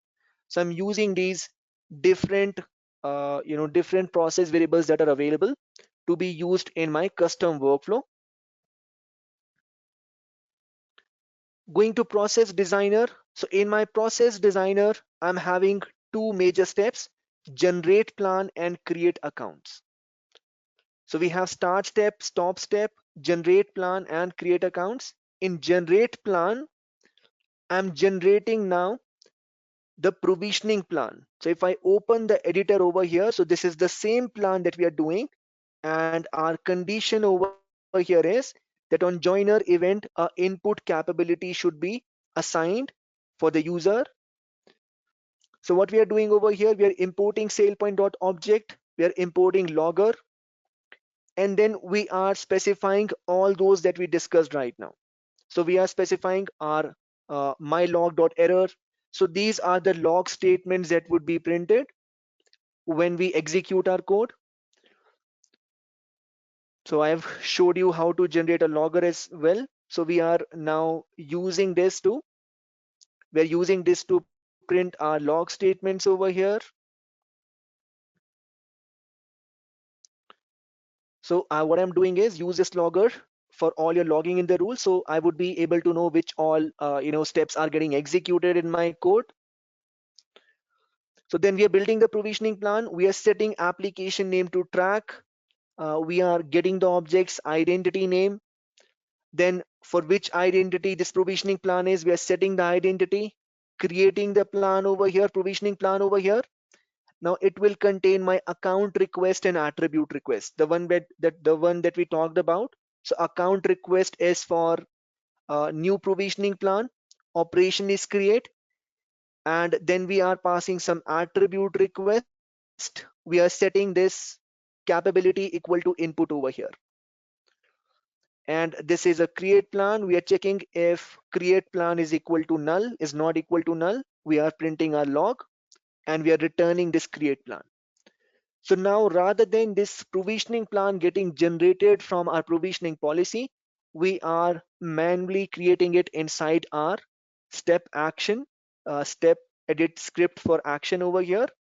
And where we are passing one application, we are passing what operation has to be done, account request and attribute request over here. And we are using logger to print some log statements throughout our plan. Now the plan is prepared and the resultant variable over here is plan. Then we will have to commit this particular plan as well. So in this particular step, what we are doing, we are executing this particular plan. So we are executing this particular plan using a prepared statement. So what we are doing over here, we are in this create operation, we are executing this prepared statement where we are inserting into track table and passing all the details that were passed on by my provisioning plan from the previous step. So this is what we are doing.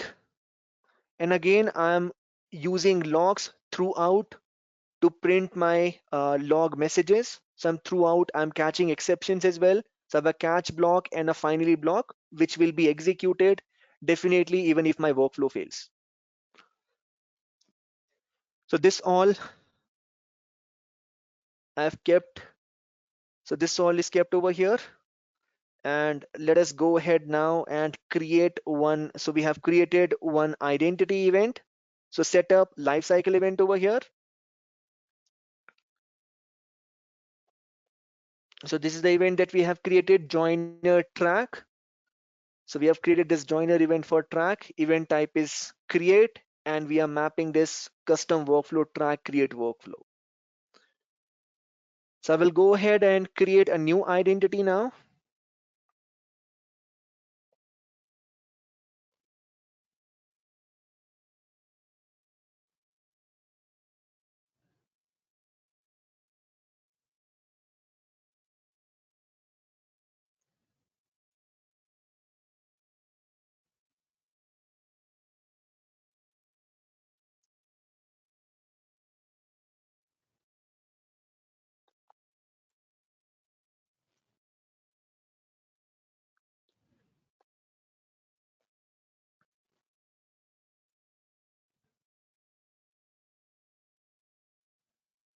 So I'm setting my department as accounting, and I'm going ahead and submitting this request. So now my joiner should get triggered. And if you look at the log statements, all my log statements would be printed over here. So start generate plan. So over here, this is the loggers that we were printing, and application name is track, the plan, and then over here, the plan that would be generated over here. So these are my logger statements that are printed, and this is the provisioning plan that is being prepared. So application is track, native identity is create, attribute name is capability, value is input. So this was my condition deck that I would like to assign it. I would like to assign my on joiner event. I would like to assign my this particular capability, that is input capability over here. So due to the loggers that are added, I'm able to see which code is getting executed. So insert it into the users table, track.users tables, and these values are getting inserted. So whatever log statements I'm adding, they are giving me further information. If a error is being captured, that error would be printed over here, which would help me in if this particular workflow fails.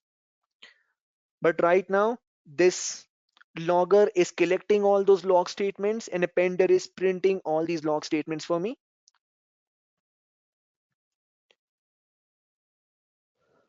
So when I go to track my requests over here,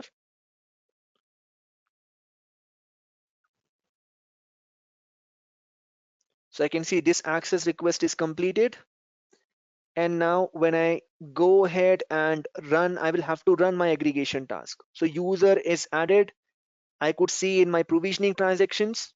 So go to administration console and see whether the provisioning transactions was triggered or not.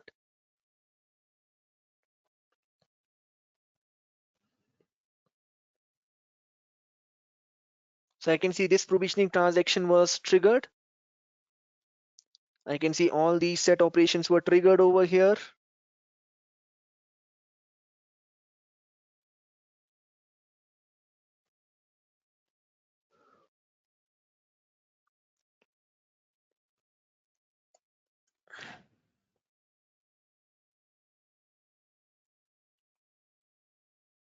So we'll go ahead and look at whether this request was provisioned or not.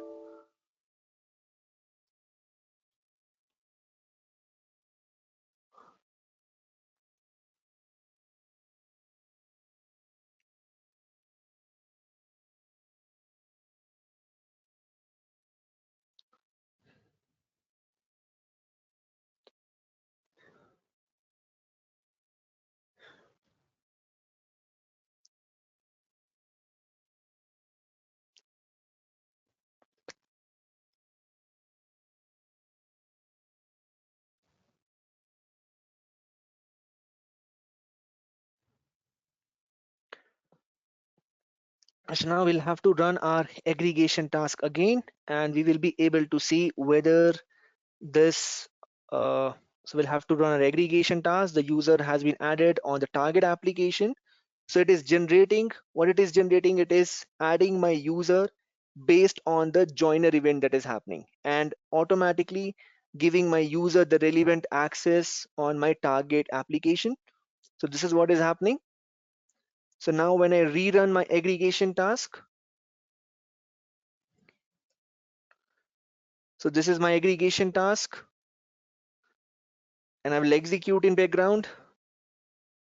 So our joiner event should be triggered and this should be, so this is already triggered and this should bring in my data onto my SailPoint over here, SailPoint environment.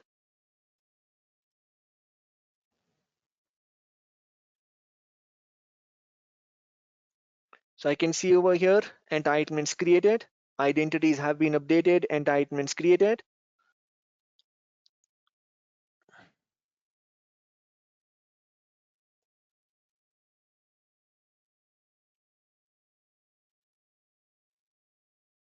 So now I can see in my user set, this capability has been assigned. So this is a joiner event.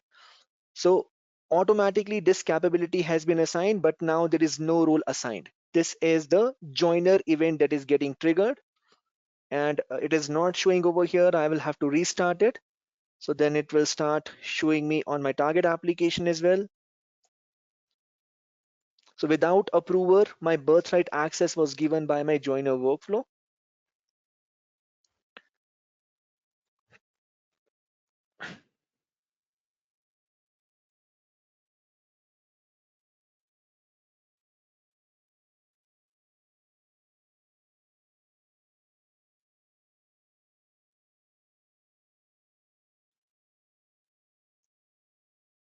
You can see over here that this is now provisioned. This access has been provisioned and now it is showing on my track application. So this additional access is now showing on my track application now.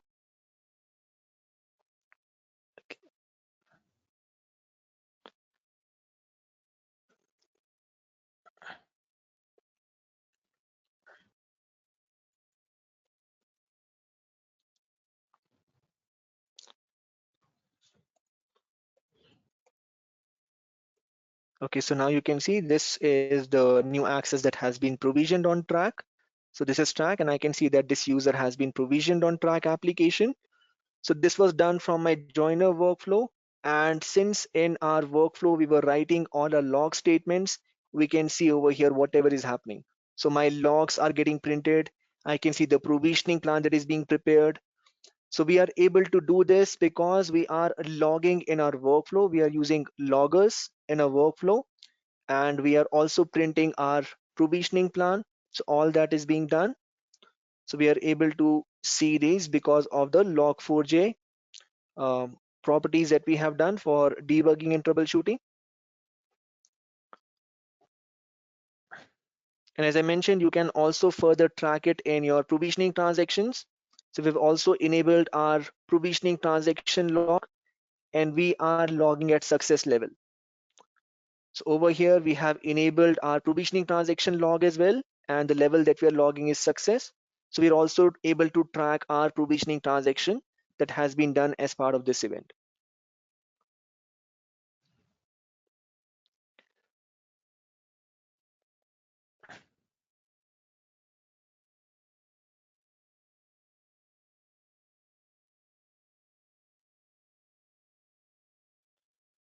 Okay, so this was the provisioning transaction that was generated, and I can see over here that this provisioning transaction is successful for create identity.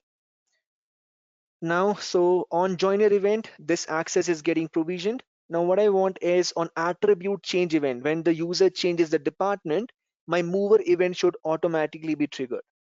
So I have two conditions over here. When the user moves to finance department, I want to assign him input reject capability. And when the user moves to inventory department, I want to assign another capability super, but this time with the approval. So again, what we are doing, we are writing a custom workflow for that. And in this custom workflow, we would be using a provisioning rule as well.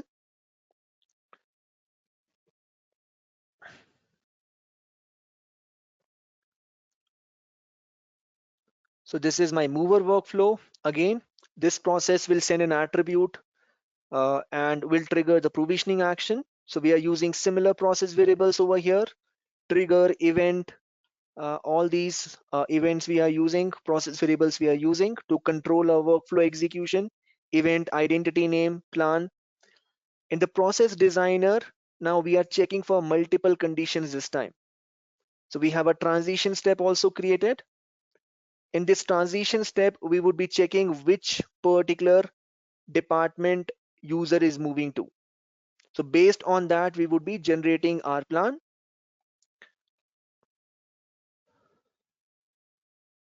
So in this case, we have generate plan. This is our first step.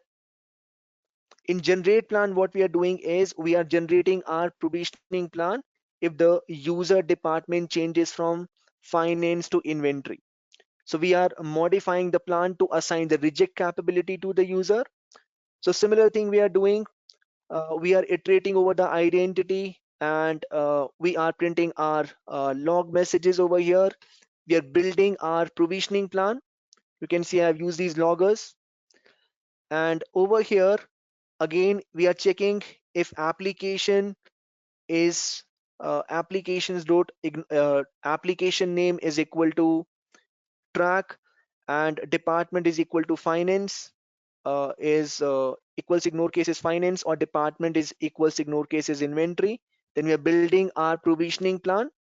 Again, it contains account request, operation is now modify, and it contains our attribute request where we are adding this new capability reject.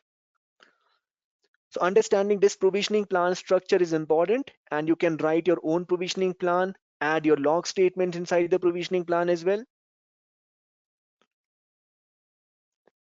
And the result variable over here is super plan. Then over here, we are modifying accounts. So we're executing the above plan and executing our insert query to insert the reject capability over here. So this contains a prepared statement where we are now executing the provisioning project. So now we will be working with provisioning project. So over here, we are inserting this into our track capabilities table, the required values that are being passed on from our provisioning plan that we prepared earlier. And again, we have checks whether the plan is null or not. So we are again catching exceptions and printing our loggers. And we have a finally block which will get executed no matter if our execution fails. Then this is a transition step that we have created where we are checking if department is equal to inventory. If department is equal to inventory, we would like to, so if department is equal to inventory over here, mover event should be triggered, and for super capability, approval framework should be triggered. So we are checking if it is the user is moving to inventory department. If it is doing that, we are going ahead and preparing a new plan. We are generating plan for adding user to super capability. So we are creating this new plan for super. Again, similar thing we are doing, but this time we are adding this super capability in our provisioning plan in our attribute request. So in our attribute request, we are adding this super capability. We are modifying the plan and adding this particular capability super in our provisioning plan. And then assign entitlements. In this case, we are calling the out of the box workflow. That is our LCM provisioning workflow to assign the entitlements. And in arguments, since we have already committed all the actions, we are nullifying all the arguments. We're disabling approvals, disabling notifications. So all these things we are doing while calling our LCM provisioning workflow. So we're calling our sub process over here. The sub process that we are calling is LCM provisioning. And in arguments, we are disabling all our approvals because that are already generated as part of our workflow execution. So this is being done. And again, this workflow is being tied to a lifecycle event. And the lifecycle event that we have tied it to is a mover event.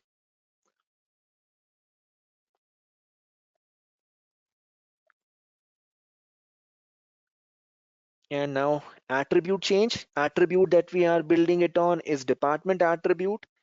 And now you can see the workflow would be available to be mapped over here. So this is mover workflow. So now we will test this. We'll go to edit identity. We have made department attribute as editable for testing of our workflow. So we will change for the user that we recently created.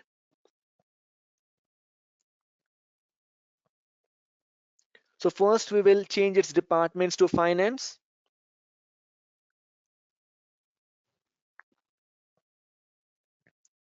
And now additional plan should be created and this should generate my, so this should, so now you could see all my loggers are getting printed, depicting me if any error is being captured. So start step generate plan and link is void.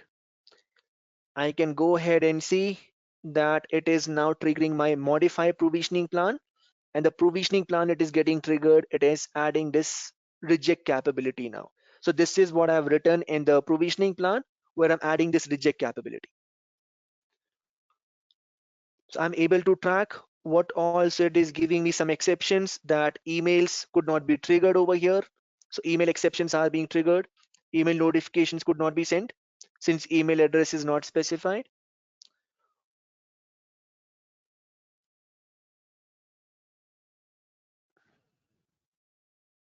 Okay. So now I can go to track my requests and see whether this particular request over here, and now I can see details over here. So this action is now completed. Requested items, it is finished. So now now my reject capability should automatically be assigned because the user is moving to that particular department. And now I can see even in my provisioning log, I can see that this action, modify action is completed. So I will go ahead, set up task. I will run my aggregation task again. So to bring the capability into SailPoint that is already added to the target, I'm running this aggregation task again.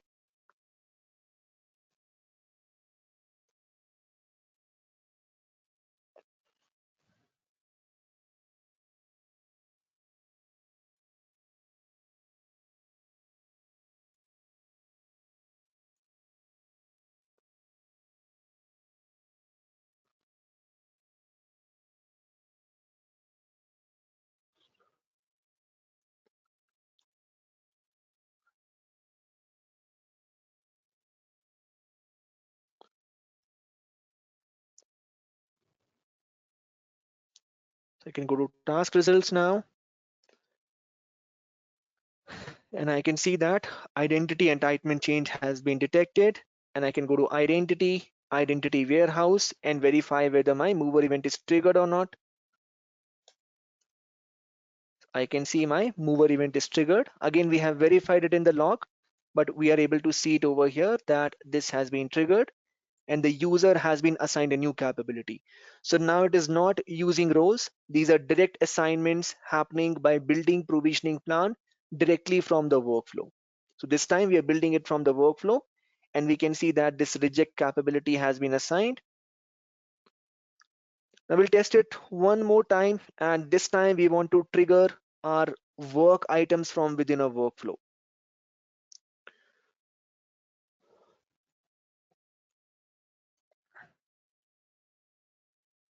So I will move this user to inventory department now, and this should trigger my again mover workflow, but this time with approvals.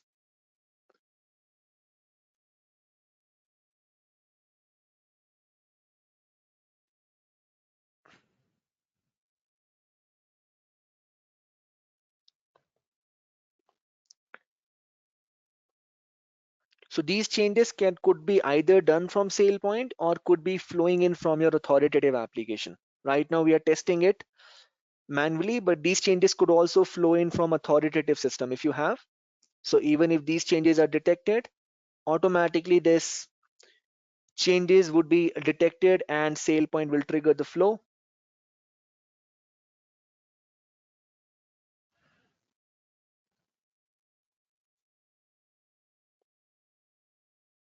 So now again I can see my logger over here that is generated, and I can see my logs are getting generated. And now in the provisioning plan, we will be able to see that apart from that, it is generating these approval set for super access. So now you can see, so this provisioning plan that is generated. So let us see the provisioning plan that is generated. It is adding this super capability now, and now it is generating this approval set.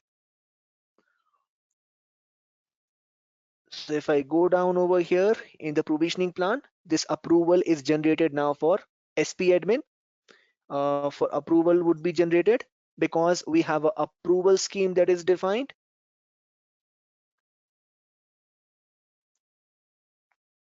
So passing it to LCM provisioning workflow, remember in the last, so LCM provisioning workflow would be called, and the approval scheme decided in LCM provisioning workflow would be used. So in that business process, what I was doing is, in the last, I was calling this sub process LCM provisioning. And now finally to execute that, my LCM provisioning workflow is being called.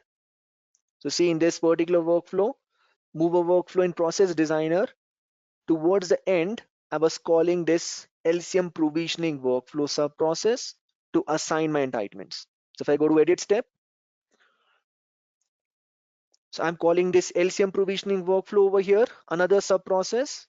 So from a workflow, I'm calling this LCM provisioning workflow for execution. And in this LCM provisioning workflow, I could again control the approval scheme or approval mode that we talked about. So this is my LCM provisioning workflow. And now in the process variables over here, advanced view. So my approval scheme that I have modified over here. So see if I go down over here and we are modifying our approval mode and approval scheme. So I'm saying over here, my approval scheme will now be two-layer approval, owner and manager. And what we are doing is we are saying that approval mode should be set to, in this case, parallel. So not serial, parallel. So both approvals have been generated. So I will go back to Home tab and go to track my requests.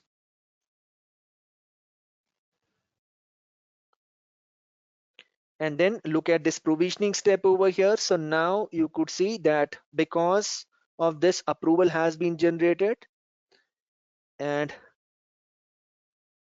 I can go ahead and now requester is SP admin and the approval is also SP admin over here.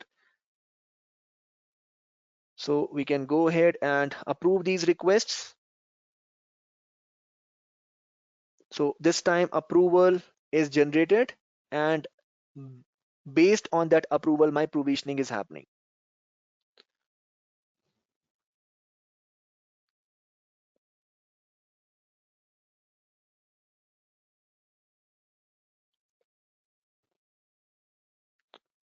So for this application, if I go to entitlement catalog, if I go to application entitlement catalog over here, so for this particular capability, we have also specified one owner.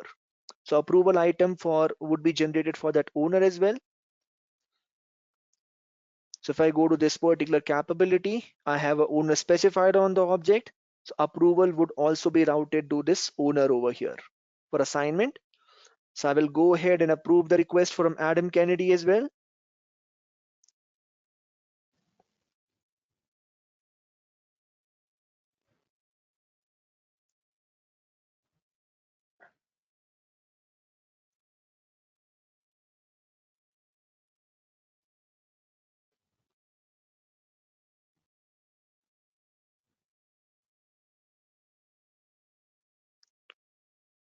So this approval has been done, and with this approval completed now, my request would be provisioned, and I will go ahead and look at the work item, look at the request. So now again, we will go ahead and run our task.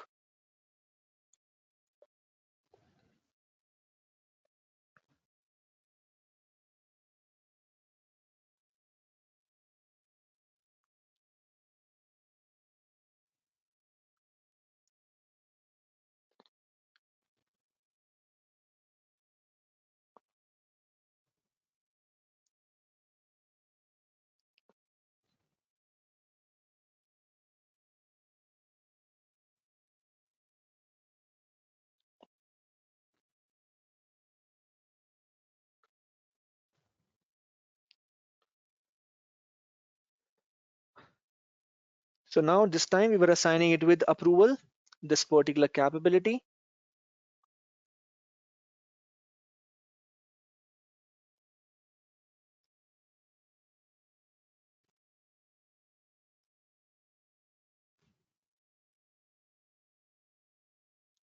So again, this task is successful. And if I go ahead and check my identity now, I would see that additional changes would have been done on my identity, and request was approved and request was assigned. I could go ahead and test.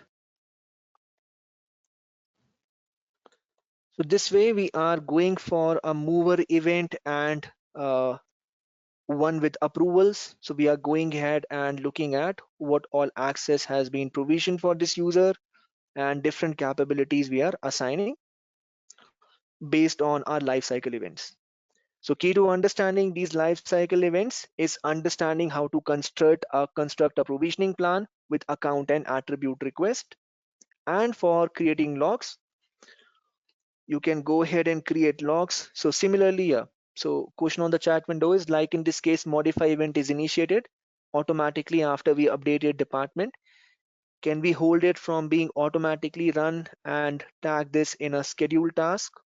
Yes, that could also be done. So we could actually add a wait tag for workflow steps to wait. So that could be done. So let me just show that to you. So that could be done. Any other doubts in this approval process or scheduling this provisioning plan? please go ahead and discuss. So anyone having any doubts, please go ahead and discuss.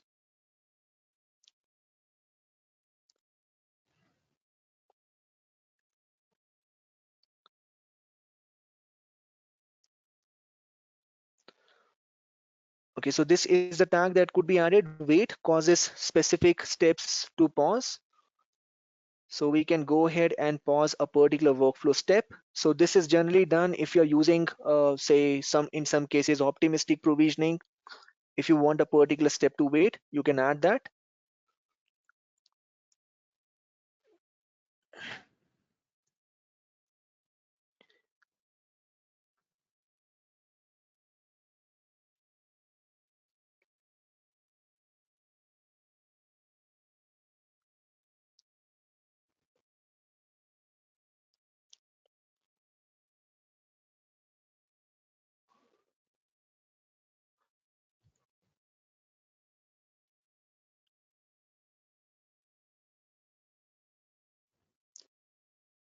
So what we can do over here, we could add a new argument for wait. If I want a particular step over here to wait, I could specify time in milliseconds that it could wait.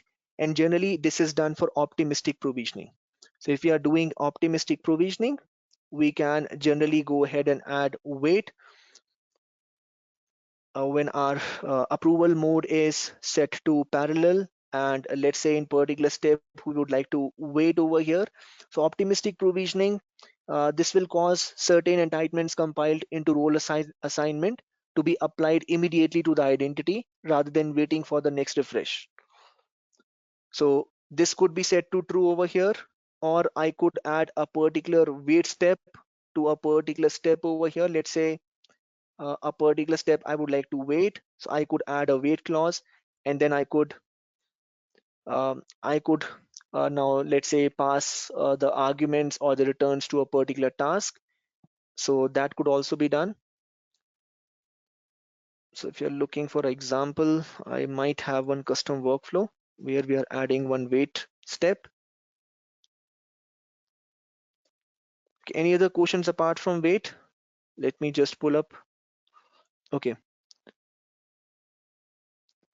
Okay, why we are running the aggregation task? We are running the aggregation task because data is getting added over here, and on the target application, we want to bring the data onto SailPoint. So that is why we are running the aggregation task, so that it is reflected onto identity cubes. So that is why we are running. Mostly it will be scheduled. So either you have to run your refresh task or your aggregation task. So data is getting added and we are running that based on identity change events. So the most common way is which one you should go for, whether you should go for roles or whether you should go for say roles or life cycle events or a hybrid approach. So generally hybrid is preferred. In hybrid you use roles as well as as well as your business processes. So I have given you two examples over here. In one application, which is Prism, I was driving it through role creation that we did through the mining framework. So in this, we were generating our provisioning plan based on the provisioning policy that I've configured. So we have provisioning policy, rules remain constant in both of them. So over here, I was using a global provisioning rule where we were writing R. So we were not generating plan. Plan was already generated. We were just using a prepared statement to insert that plan to a particular database. So this is what we were doing in a first approach. In second approach that we did using our workflows, we were even writing our provisioning plan into a workflow step.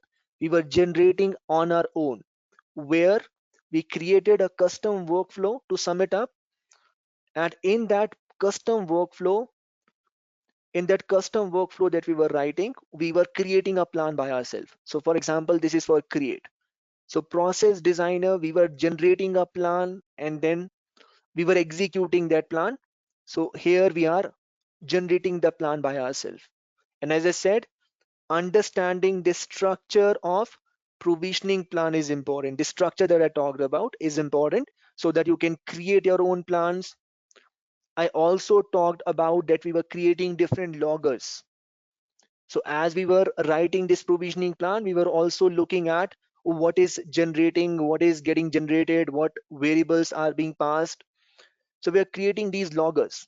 So you will import the logger, you will create a logger object, and then you can use the logger in your workflow or rule. And these log messages that you will be printing, you will get to know which code is getting executed. If it is throwing an error, you can pass that error message like I was doing. And then you can register this logger in your log4j properties to control logging, like which level or which level of log messages should be printed, or whether you want to turn it off. So this is for debugging your workflows that you're writing to create custom loggers in that. And apart from that, I was also using, so in lower versions, if you're using 7.2 and below, you don't have this administration console. So this administration console is critical because we can track all our provisioning transactions. If any transaction has failed, we can go ahead and look at success and failures over here. And I can get complete details about my testing over here. So I can see what request was made, what set operations were performed. I can see over here department accounting change, assigned roles, results committed over here. So if it is failing, the error message would be listed over here. In lower versions of SailPoint, you have to look at a particular table, that is provisioning transaction table, where provisioning transactions are being stored. So in lower versions, you don't have this administration console available. 7.2 and below, administration console is not available. So there you would be going ahead and look at some of the object types. One of the object types is provisioning requests, that will capture all your provisioning requests being made. So any provisioning request would be captured over here. Again, this is for this will contain your provisioning plan, the one that I was showing you in the log. So like over here, this is for getting input capability on track. So different provisioning plans, the current state of execution, all this would be listed in your provisioning requests. And you also have this identity request. So if an identity request is being made by a particular identity, that would be captured over here. So this identity was, so optimistic provisioning, again, as I showed you, it's set to false. The request ID source was LCM, requester is SP admin, and I can see what all was requested over here. So I can see my complete provisioning plan. So these are some debugging object types available in lower versions which we use. In upper versions, we have a dedicated console for doing that. So generally you look at your workflow case to look at what is happening in the workflow, if it is pending for any approvals. Then you have the provisioning request and identity request available to track your provisioning and identity requests.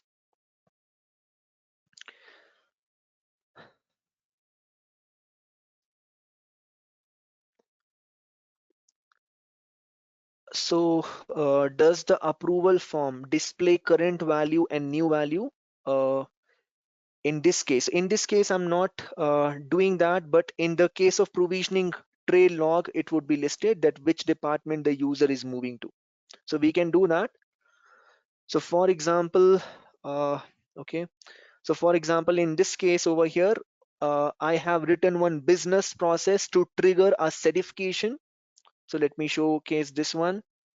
So this is little different. In this, what I'm doing, I don't want to do any provisioning action, but I would like to trigger a certification, and I would like to trigger a email notification over here.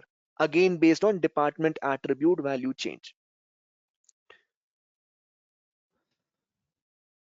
So in this, what I'm doing is, so over here, this is one workflow, department attribute value change, again map to identity lifecycle.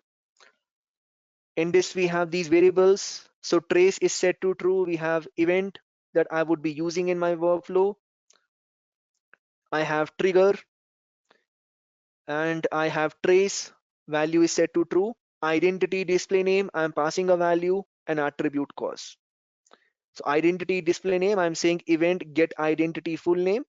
Again, scriptlets, attribute cause, I am over here saying event dot get cause. So in the process designer, what I'm doing is I have 3 steps of execution. In the first step, I'm debugging the information from within a workflow. In the second step, I want to trigger an email notification. In the third step, I would like to generate a certification. So all that I want to do. So in the debug step, I'm printing all my data, all my debug data from within a workflow. So for example, what I'm doing over here, I'm using sysout statement. So here in this case, I'm not using loggers. I've showed you one with loggers. So in this case, I'm using sysout statements. So this is not a good practice of using too many sysout statements, specifically in production environment. We can always use loggers. So I'm using debug step start, then requester. So there are a number of workflow variables available. One is call step, which includes information about the current step in the workflow. So I'm checking if step is not equal to null, printing step name, then the variable that we defined earlier, event. So for identity change workflows, we get an event object, which includes original and new objects of the information. So this is one that you were talking about. So I'm checking if event is not equal to null. I'm printing the cause and event dot get identity dot name. Then I'm checking for trigger is not equal to null. We are checking get attribute name over here. So we are printing all these messages in the debug step. Then this is a transition step where I'm specifying if the user moves to IT department, IT management department, send to email step. Otherwise, if this evaluates to true, so I'm writing the same condition, but I'm negating it. I'm saying if this is not true, move to create certification step. So whichever executes true first, SailPoint will move to that particular transition. So this is my create email step, send email step over here, where I'm specifying that email inbuilt method send email would be called, and these arguments should be these arguments are being passed. So CC, that is get email launcher template training workflow email template. So this is the email template I created that I want to use.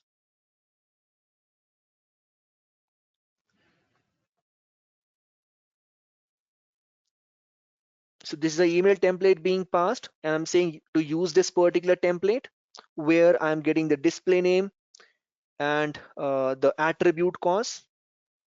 And then over here, we have to which identity this email should be sent. So get email identity name. Then this is the final step, create certification, where we are building the certification object, passing the scheduler. So I'm listing which identities to certify. I'm I'm building based on the department that the user is moving to. I'm setting my certifier. So if the user is moving to IT management, I'm setting one certifier. If the user moves to another department, I'm using another certifier. I'm scheduling my certification object. So the certification object over here, I'm setting it that certification should be executed right now. So setting run now equal to true. And then this is configuration of certification definition.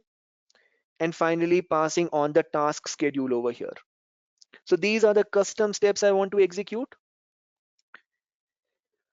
And now when I try to, so I have mapped this workflow to a lifecycle event over here. And this again is a department transfer event, attribute change event, where I have mapped this particular workflow, department attribute value change. So I will go ahead, manage identity, edit identity over here for testing my workflow. Aaron Nichols. So I will change it to executive management and go ahead and say submit. So right now we are not provisioning, we just are sending emails and we are creating certification. So if I go to submit over here, so now you see, because I'm using in my first step is my debug step. So that is starting and all my details are printed. Requester, step name, event.get cause. So I can see which department changed. So it was in initial IT management department. It is changing to executive management.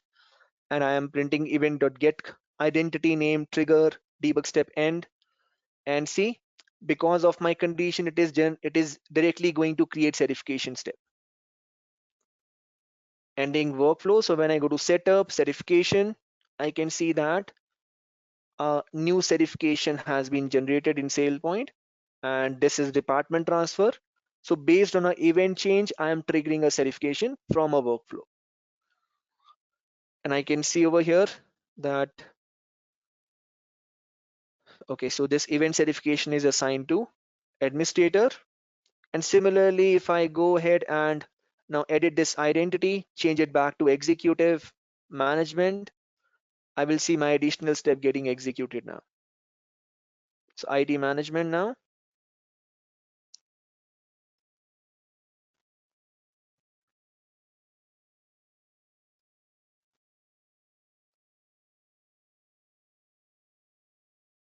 So now it is doing an additional step based on my condition sending email and using the template that we specified earlier.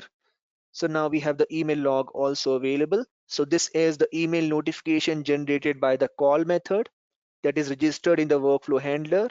And I can see now certification is done by Mary Johnson and this email is triggered. So not only provisioning, you could even trigger a policy violation from a certification. Like right now, I was triggering a certification. I was triggering an email notification using the inbuilt method. So all these things are possible. It is not just provisioning that these workflows are used for. Right now, we were making a certification from within a workflow. So how would you start learning these workflows or start working on these workflows? So first point is understanding few things is, first of all, understanding is these variables. So these variables you should understand. There are a lot of variables available for policy checking, for ticketing, for approval control variables, and it is a documentation that I will again share. So these are simple to control. Based on, you can control your entire configuration, like we discussed about approval mode, approval scheme. Similarly, we have different variables available for notification. Other workflow variables are available.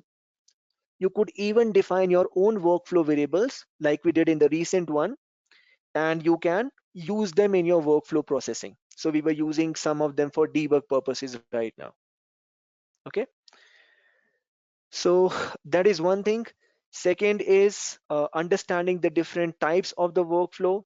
So for understanding different types, just like rule registry, we have workflow registry available.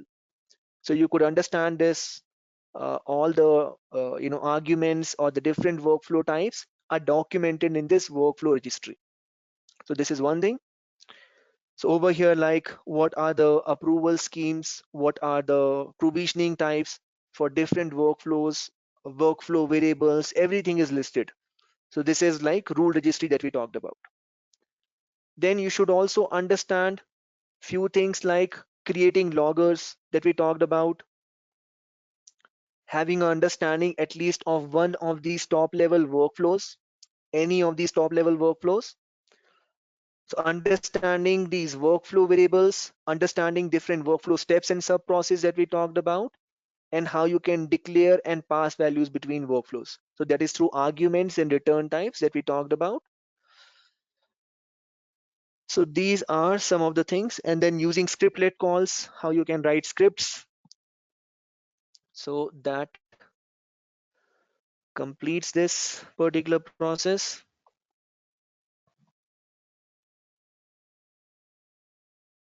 So directly in the XML, Dipali, you can do directly in the XML. So you can open the workflow XML and directly add flags. So even the extended attributes that we were adding, like role extended attributes, bundle extended attributes, all these can be used in your workflows as well. So let's say I'm tying a workflow to the role execution. So I can use those extended workflow variables that are defined at role level, and again, use them in my workflow execution directly. Okay, any other questions, anyone?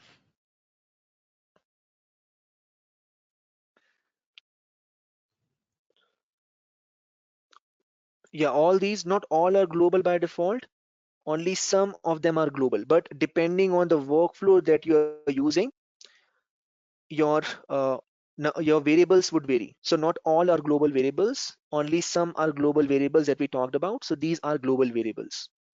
Rest may be for example, we talked about top 4 level workflows. So they would be say available only for that workflow, because all these workflows are calling further sub processes like initialize, like finalize. So they're calling these different sub processes. So some workflow variables are directly defined at the sub process level, but global reserved words are these are the global reserved words that are available. But at the sub process level, there could be again process level variables defined.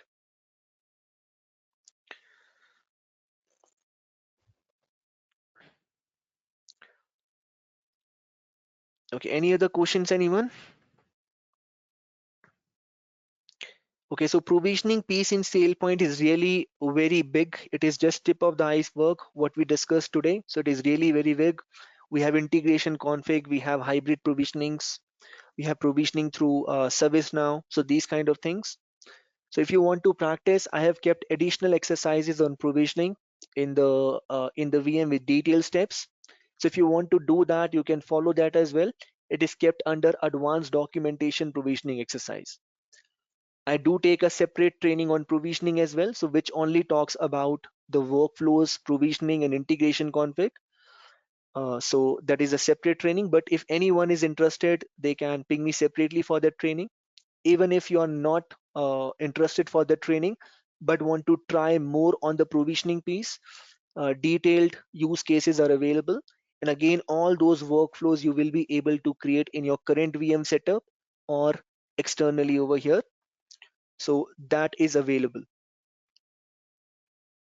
Please ping me Dipali separately and I will share that with you. Please ping me separately so I would be reminded. I'll share that with you.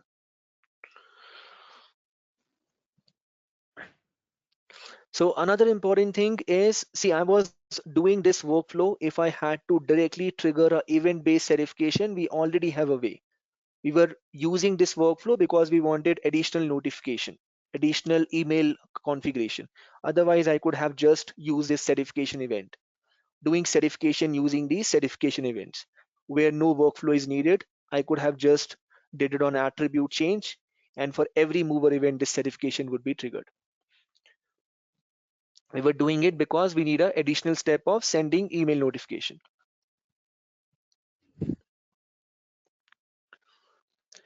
Yes, so your understanding is correct. Event certification is enough, but we are doing this workflow because additional step of email notification is we wanted based on a condition.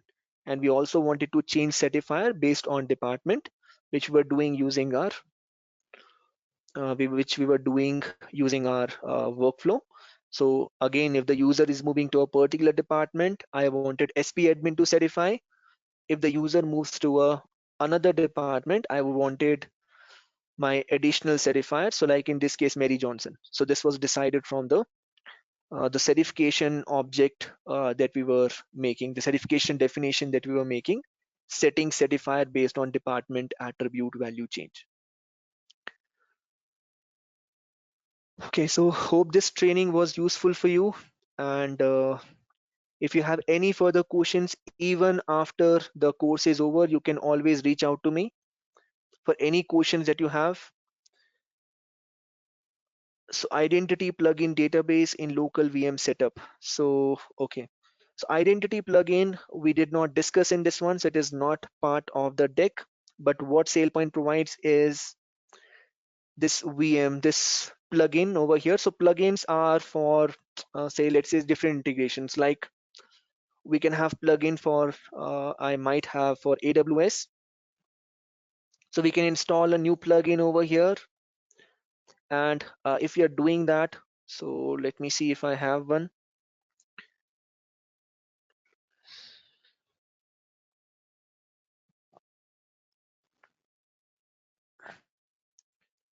So all that would be going into, so if I have these plugins available, so all that would be going into my plugin database. That is a separate database over here.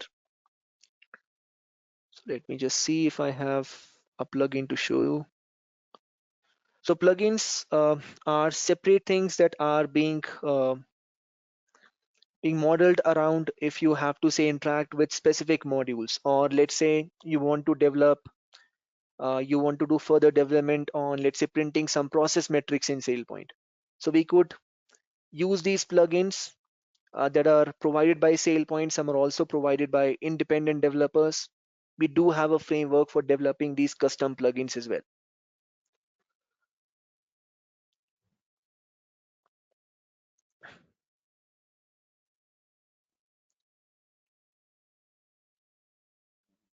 Okay. Let me just see whether we have a plugin.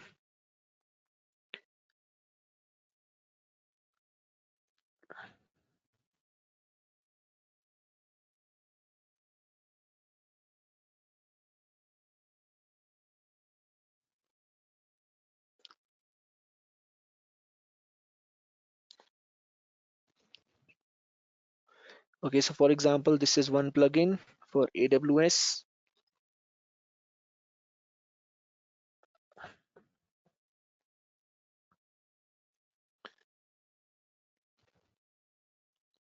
So I can go ahead and install it by simply going ahead and placing my files over here, by dragging and dropping my files over here.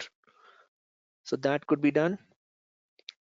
I can go ahead and say send it to compressed zip folder, and then take this.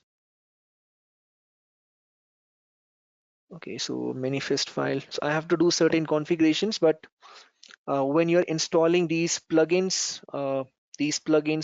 would be stored in your plugin database separately. So that can be done. So right now you would not be using in your configuration. Okay, any other questions, anyone?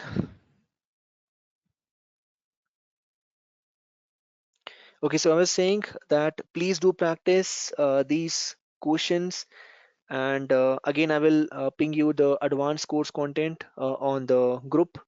If you're interested, you could ping me. But even if you're not taking up that, once you complete the entire exercise deck, the provisioning things that we practiced, so that is available in your fourth module. And apart from that, you have additional provisioning exercises that you could practice on your own. So that is also being kept. The one with integration config you will not be able to try, because you will have to first set up one integration config like ServiceNow, and then you will be able to do it. So um,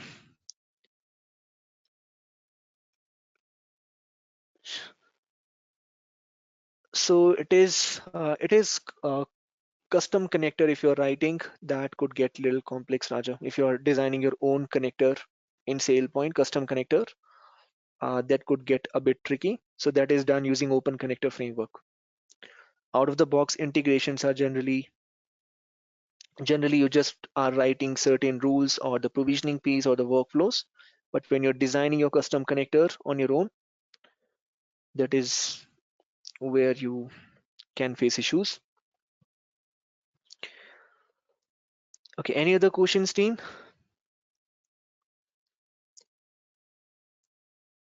Okay, so again, thanks a lot for your time. I hope these sessions were useful for you. And again, if you have any issues, you're doing your exercises, do let me know. For any questions, please be stay connected. Even if you think that a particular thing that you wanted to understand but could not be covered in this training, you can let me know, and I could either provide you a video from any of my sessions that I take from the advanced deck, or I could give you the relevant documentation. So please start practicing. If you're not practicing, please do that. Thanks again. Thank you, Dipali, Neelam, Shankar. Thanks a lot for your words. Thank you. Okay.